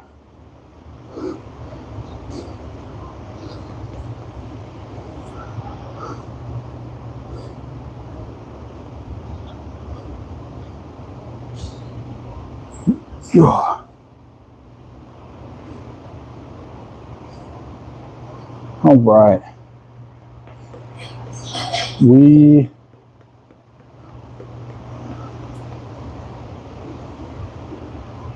Okay, so you're still, relatively in the beginnings of everything. 190, 19 years old, or 185. So 185 is your bench. You're still close to like the very beginning stages of this, of lifting, right? So I can get where you're getting, mixed up, because you're probably following a lot of people that are selling these types of programs and, building their brand on these very complicated concepts. Which makes sense why you'd be confused. Because it's been a big movement over the last few years. But I would recommend doing your own research. Look into some, if you're looking to build strength, look at some power lifters that have actually been successful. Find some power lifters that are actually competing and that have won competitions, whether that be at a local, a state, or whatever level, and take a look at their programs and see who's doing the best. Like if you look at people's programs, like look at people like, the biggest benchers out there, like Julius Maddox and stuff. They're doing heavy singles. It exists in their program, and they're big. They have muscle. They're strong. There's a misconception that one size fits all for these programs as well. So like you may not respond as well to this program as that influencer you're watching, because when you get super intricate with your programs like that, a lot of the time those programs were designed for a very specific purpose, and they were designed with a specific type of nutrition and supplementation in mind.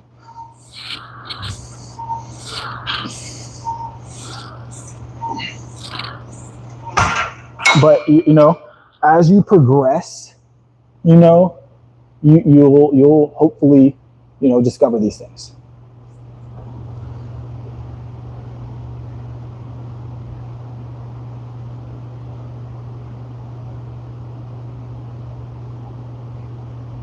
So here's the thing. Look, right now I'm bulking, so it's not quite where it was prior, but I generally, and this is measured, we've done multiple measurements, I generally sit in single digit body fat. I'm right now like, that light is terrible, man.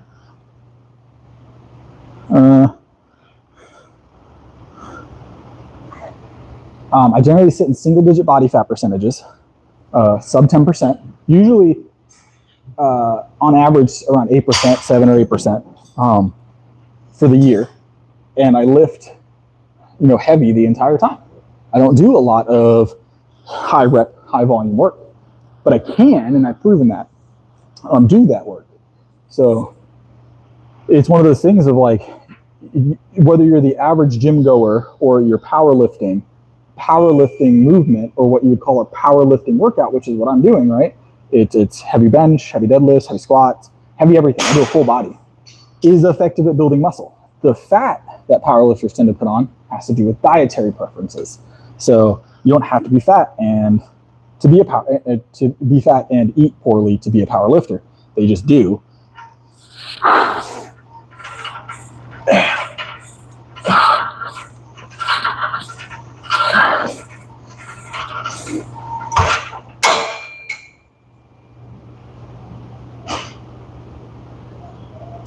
You should go check out my physique posts then. I have a recent physique posts. I do multiple. I single digit body fat percentages, and I bench, 370 pounds at 185 pounds. So I must be doing something correct. It's great, Tim. It really is. So, mind you, even with a 20-pound increase on a bulk, still got my nice V going. You know what I'm saying? The Dorito look.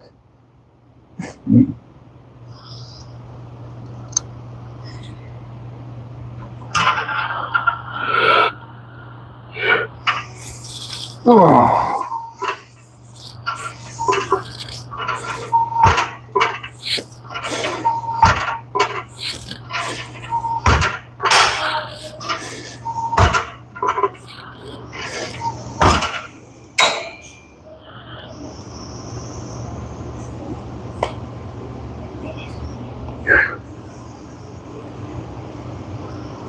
So, but yeah, I don't know what to tell you, boss. It's one of those things like the results speak for themselves. Results are all I need.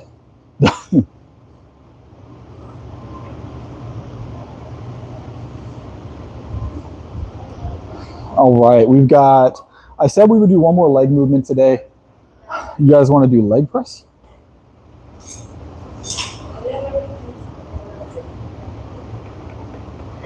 We can do leg press or we already did deadlifts. I don't think we should do leg press. Might do leg extensions, hit quads.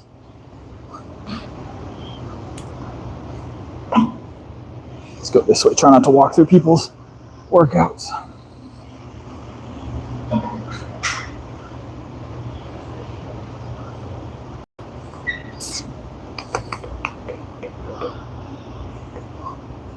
Yeah. Actually, let's do hack squats.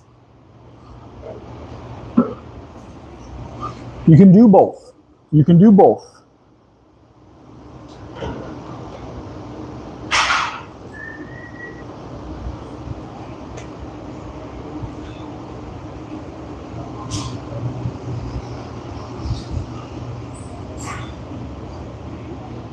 You shouldn't do that. You shouldn't do that, Devin.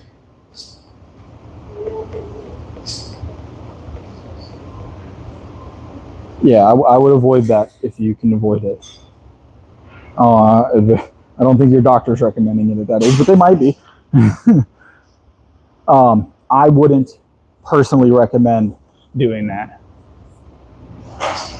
Stay natty, man. You can do it naturally.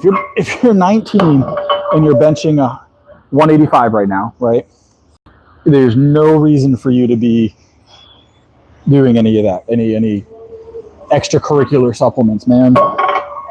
You have a lot of natural potential and growth that you can have without being on a cycle.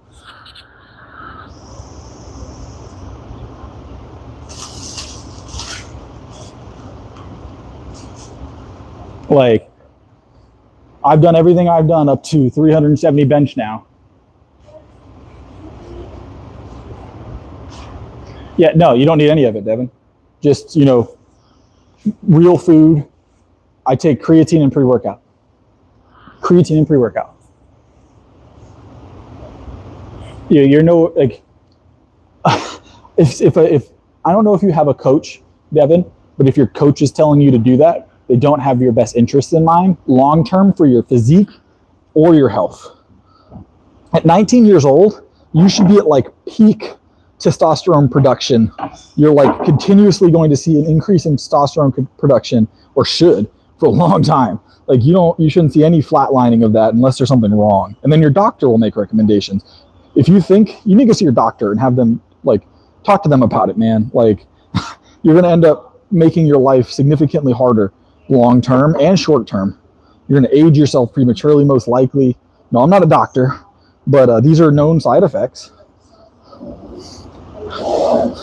And if you're 19 with a sub, 300, 315 bench, there's no reason to be on any kind of gear recreationally. I mean, if your doctor's recommending some kind of therapy, that's different. Listen to your doctor. But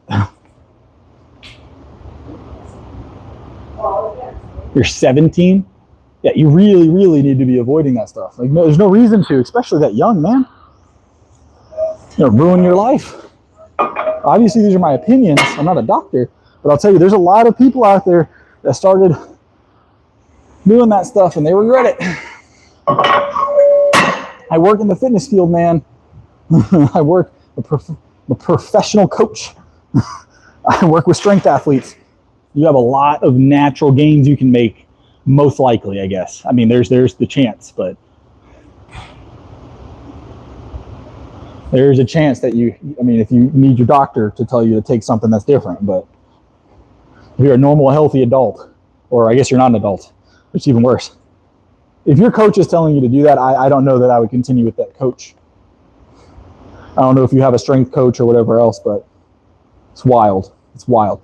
And that's why you see people all the time talking about these side effects they're getting super early age. People in their 20s look like they're 50. It's not a good look, man. It's not a good look.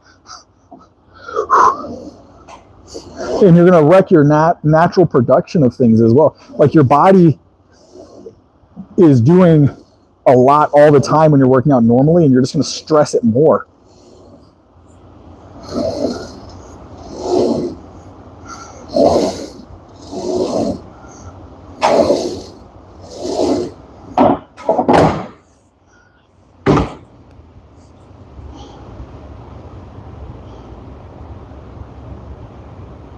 He's got to be trolling. He's trolling. If not, that's real sad. You guys know I've always been a big advocate for natural lifting. I'm a big advocate for natural lifting, man.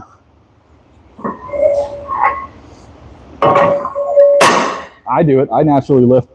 I'm not even one of those people that, don't practice what I preach. I'm a natural lifter. Always been a natural lifter. Always will be.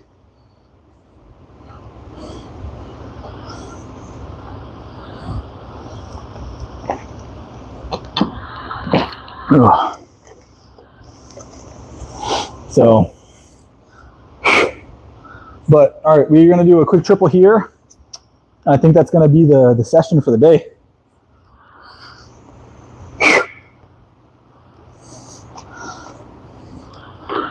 All right.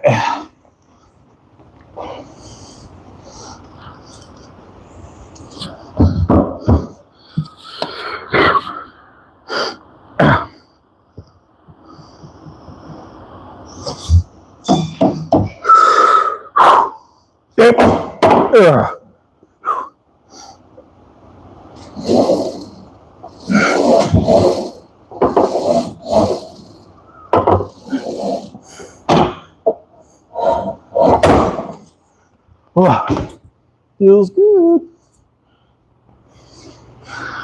Yeah, he's been spamming the chat, Chief. Been spamming the chat, man.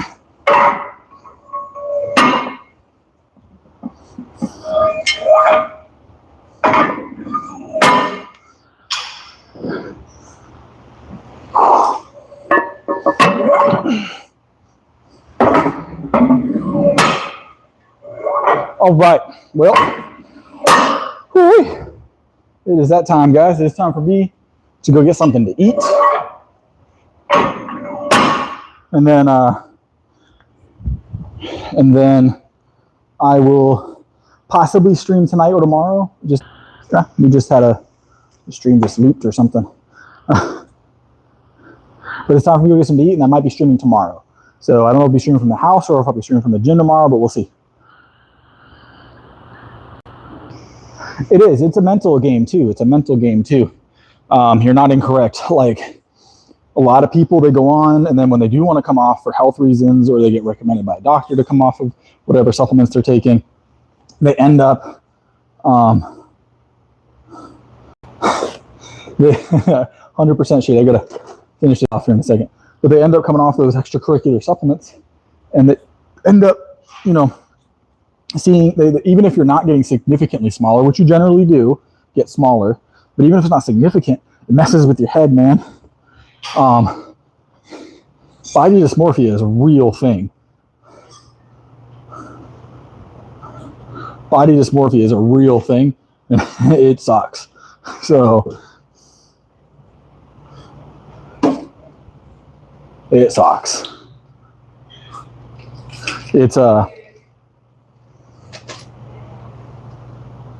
It's one of those things of like, and here's the thing is, honestly, I don't know if I had body dysmorphia or if I just ignored it, but when I was really small, before I started lifting or working out, I didn't feel like I had body dysmorphia back then, but after my surgery, I had to get healthy.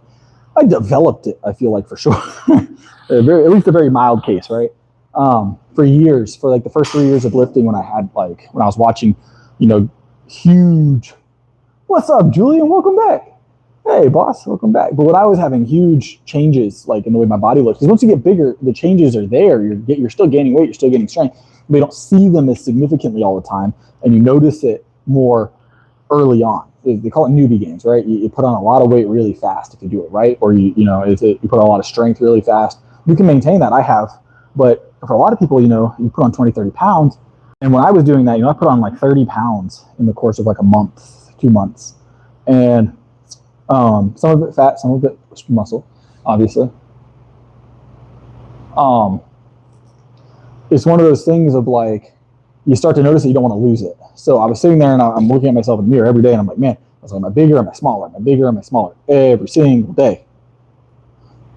And the thing is people here, you're going to the gym. Tim, you probably have experienced this. If you've been lifting for any amount of time, you probably experienced this. You're bulking, you're trying to put on muscle. You go to like, a family member's home for the first time in like a year or 2 years after starting, and they know you've been lifting, but they don't know why necessarily. And they're like, oh, have you lost some weight? Or, oh, you're looking slimmer. And it's like, that's not my goal, man. It messes with your head, but you got to be appreciative because they're trying. You're just trying the wrong direction.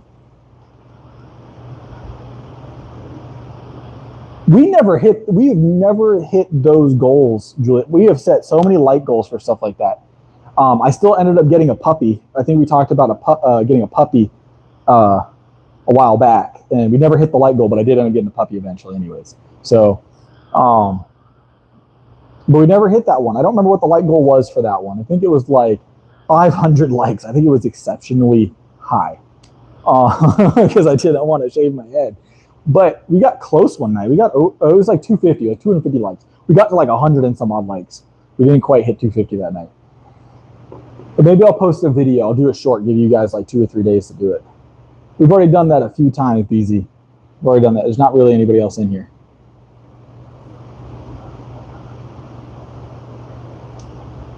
Keto. So the thing about keto, the aversion to carbs, I don't agree with it necessarily, but it's a high protein diet. So you can maintain some muscle mass, but if you're working out actively, being on keto could be a negative for your body mass, because during your workouts, carbohydrates are still going to be your primary source of energy, right? So it's one of those things like you have proteins, but if without your, your primary energy source, you're going to be, using some of those stores, and you hope that they're all body fat, but not always, right? What's up, Chase? What's up? What's up? How's it going, man? Doing good? Yeah, we do have channel members, Tim. You get custom emojis. I'm not watching the UFC at the moment. Is there something on tonight I should watch? I watch it from time to time. It was raining earlier. Yeah, we do have channel members, so it helps out a lot. If you do become a channel member, it helps support the channel and the content. So unless we do more things, get more memberships to more gyms so we can try more equipment. It's a lot of fun stuff. Or things like the boxing event I'm doing in September. Channel support goes to stuff like that. There it is. There it is. Hold on. I get a sit for you. We'll finish this off in celebration of another month of Chase channel membership here. Big dog.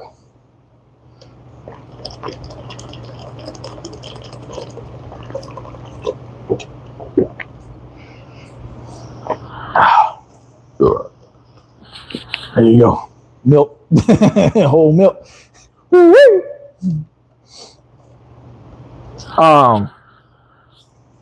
But what were we talking about before that all happened? I don't know. I may watch the UFC if there's something I need to watch tonight. I don't watch it super often unless there's something I'm specifically interested in. Unless there's some like a fight I'm specifically looking for. But believe it or not, Chase, my plan right now for the channel will be, I don't know how I'll get it recorded. I don't know if you guys will have to watch via their live or whatever, but there's going to be me potentially in a boxing ring in September here in South Carolina. So we'll see how that goes. It's weight classed, so it should be interesting. I don't plan on training at all at the moment for it. I'm just going to kind of show up. Whether or not that's a good idea, to be seen, right? To be seen. It is it's a sanctioned USA Boxing, I believe, sanctioned event. I believe it is. Don't quote me on that. But so there's like an amateur, there's like a show, like the main headline, I guess, fight, and then there's going to be, yeah, that's the plan, Tim. That's the plan.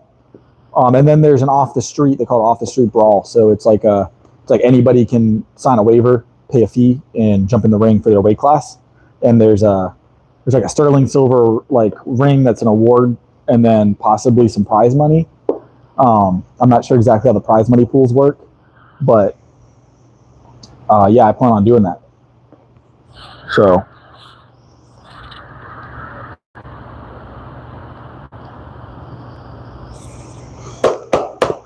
but it should be a fun time. I plan on doing the off the street brawl. So other untrained, quote unquote, fighters, we'll see how untrained they all are.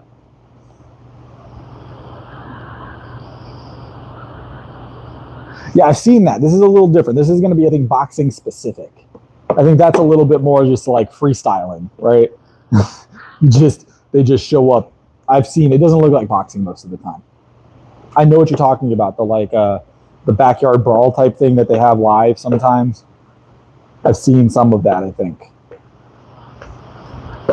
I would say I don't understand how the setup for that is weird to me, man. But it is over the top for a reason. It gets people to watch, right?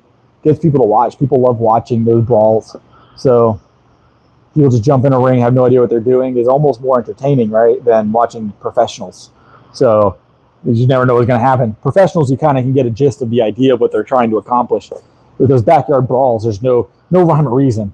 It's just like the guy could try and do like a is it? Yeah, whatever.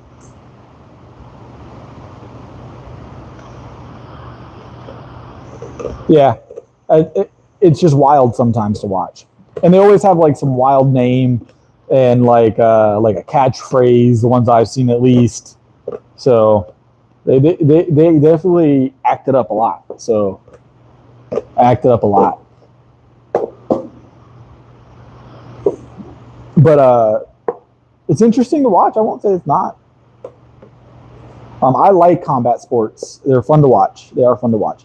I know that that's not a popular thing with everybody. I know there's a lot of people that hate combat sports. And it's odd to me. But I mean, I mean, I get what they're saying. Like, I understand their sentences, but the reason why they hate it doesn't resonate with me. It's like, oh, it's barbaric. It's like, okay, if people want to do it. It's not, it's not like back in gladiator days when people were forced to fight each other. This is, they're making $1 million prize pools to go get in the ring by choice for entertainment purposes. I'd do it. I don't care who else is in the ring. It could be the Mike Tyson. You send me $1 million contract, I'll show up. I'm gonna get in the ring. I'm gonna go for it. I'll do my best. Plan on winning. Don't worry. I plan on winning. Yeah, if they want to fight, there should be no reason to be worried about it. And I know it's not perfect, but there is a lot more in the way of like preventative measures for the fighters to keep them from getting hurt long term. Obviously, it's not perfect. Look, y'all help me convince Logan Paul, all right, to get me in on a fight. I will show up. I'll be there. I'll win as well. I don't plan on losing. Yeah, I tell you what, I would love to get paid, all right, to do that. It'd be a fun time. Paid for a boxing match? Down. No, you won't, Manus. No, you won't. Yeah, I'd sign that contract to do a boxing match.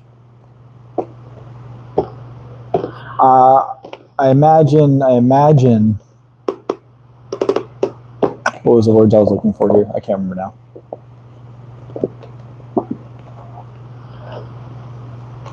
I don't know what you're talking about, Cohen.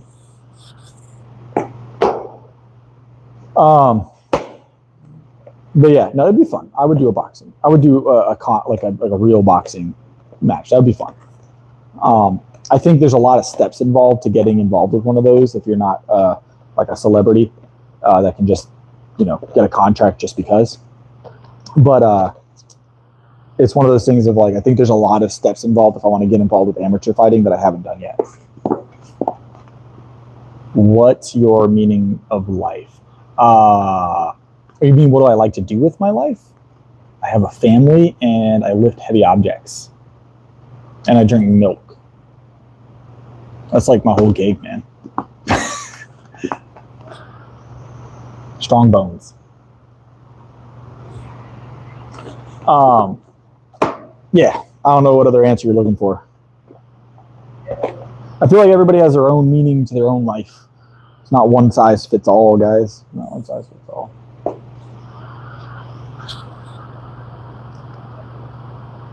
%, Tim. 100%. The milkman. So it's been Tim. You may not have been here when I mentioned this a while back, but there's been an ongoing event in my life where I have been in public, just at the grocery store, gyms that I don't go to very often, things like that, where people just know me as the milkman now. I don't know if it's necessarily from the streams over the course of time, or if it's just the fact that almost everywhere I go, for the most part, I have a jug of milk. But even when I'm not carrying my jug of milk now, I'll hear from across the parking lot, "Milkman!" And it's gotten to the point where it happens like a monthly basis. Yeah. It's real. It's real. It's real. So it's very interesting because I've been recognized from the streams before in public. Not like super often. I'm not like extraordinarily famous or anything like that, obviously. But people do recognize me from like very, very extremely seldom. But more often, I hear people yell "milkman" at me now than I'd ever gotten recognized when I was streaming daily. Even now, I'll just be at like a Food Lion or a Walmart, and all of a sudden I hear "milkman" from across the parking lot, and I'm like, wow, was like, I don't even know that person, or won't remember knowing them at least. And it's not like in my normal like day-to-day life I refer to myself as the milkman. I carry milk sometimes, like when I'm at the gym. I always have a thing of milk when I'm at the gym. But unless they know me from the gym, they shouldn't know. 100%. I imagine. So I have a local following as well where I'm at. People know me from my competitions and stuff like that. Not all of them even watch the streams, but I imagine it's just one of those. I live in a small town, so a little bit of notoriety, a little bit of celebrity, like locally, goes a long way. When people know you for some weird thing like drinking milk, it spreads fast. So pretty soon my whole town will know me as the milkman. But I live in the South. The towns are tiny here, so everybody knows everybody.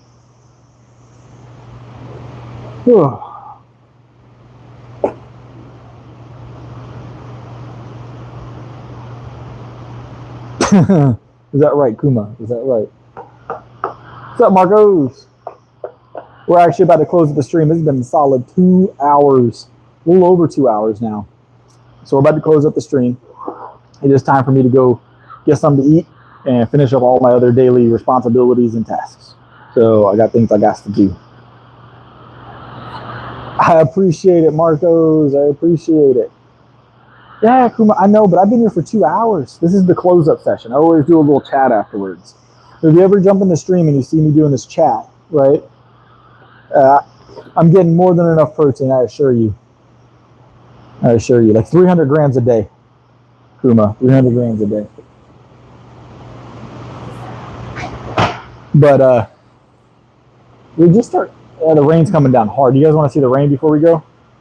Yeah, Kuma, 300 grams a day. I'm pretty strong, Kuma. I'm pretty strong. I need all the extra protein, man.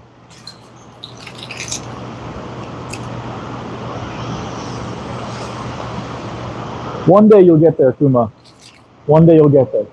Maybe you don't want to be that quite that large or strong or something or another. I don't know. Not in a bad way. It's just maybe that's not your goal. So, all right, let's go check out this rain. You guys can hear it, I think, right? Can you guys hear that shh noise? Make sure I got all my doodads and stuff. I think I did everything. I don't think I missed any muscles.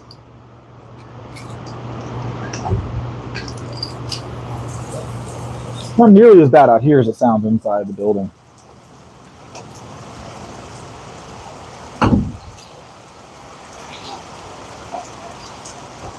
That's not that bad. Don't say that too loud, Levi. You'll attract trolls, man.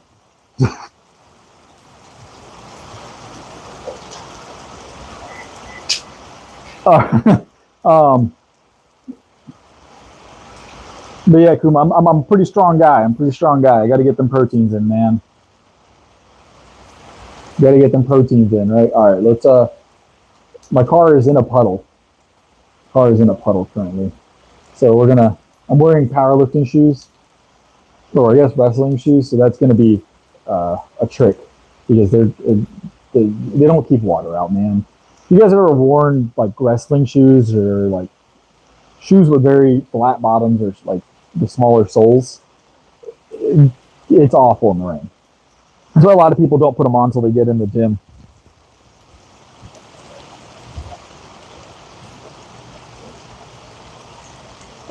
Likes for the milkman. I appreciate the likes, Marcos. But yeah, I think Kuma left. I think he got scared of 300 grams of protein a day. It is a scary number, man. It's hard to hit.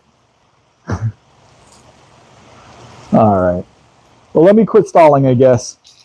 You're still here? Great. All right, I'm glad. It's a tough number to hit, though. 300 is a lot for most people. It's a significant number. Let's go ahead and get in this rain, I guess.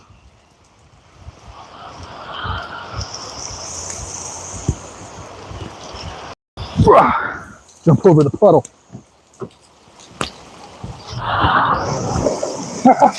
Hold on, guys. Hold on, you're going in my lap here.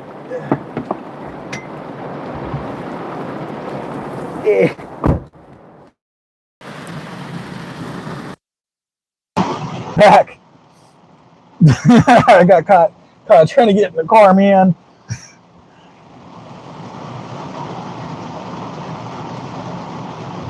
But yeah, it's time for me to head out, guys. I gotta start driving, so I gotta start driving. So, but you have a good one, Kuma. You have a good one, Kuma. We'll see you next time. We'll see you next time, Marcos, Tim. Not miss anybody here. Cohen. Mantis is probably gone now. Shady, Chase, Martin.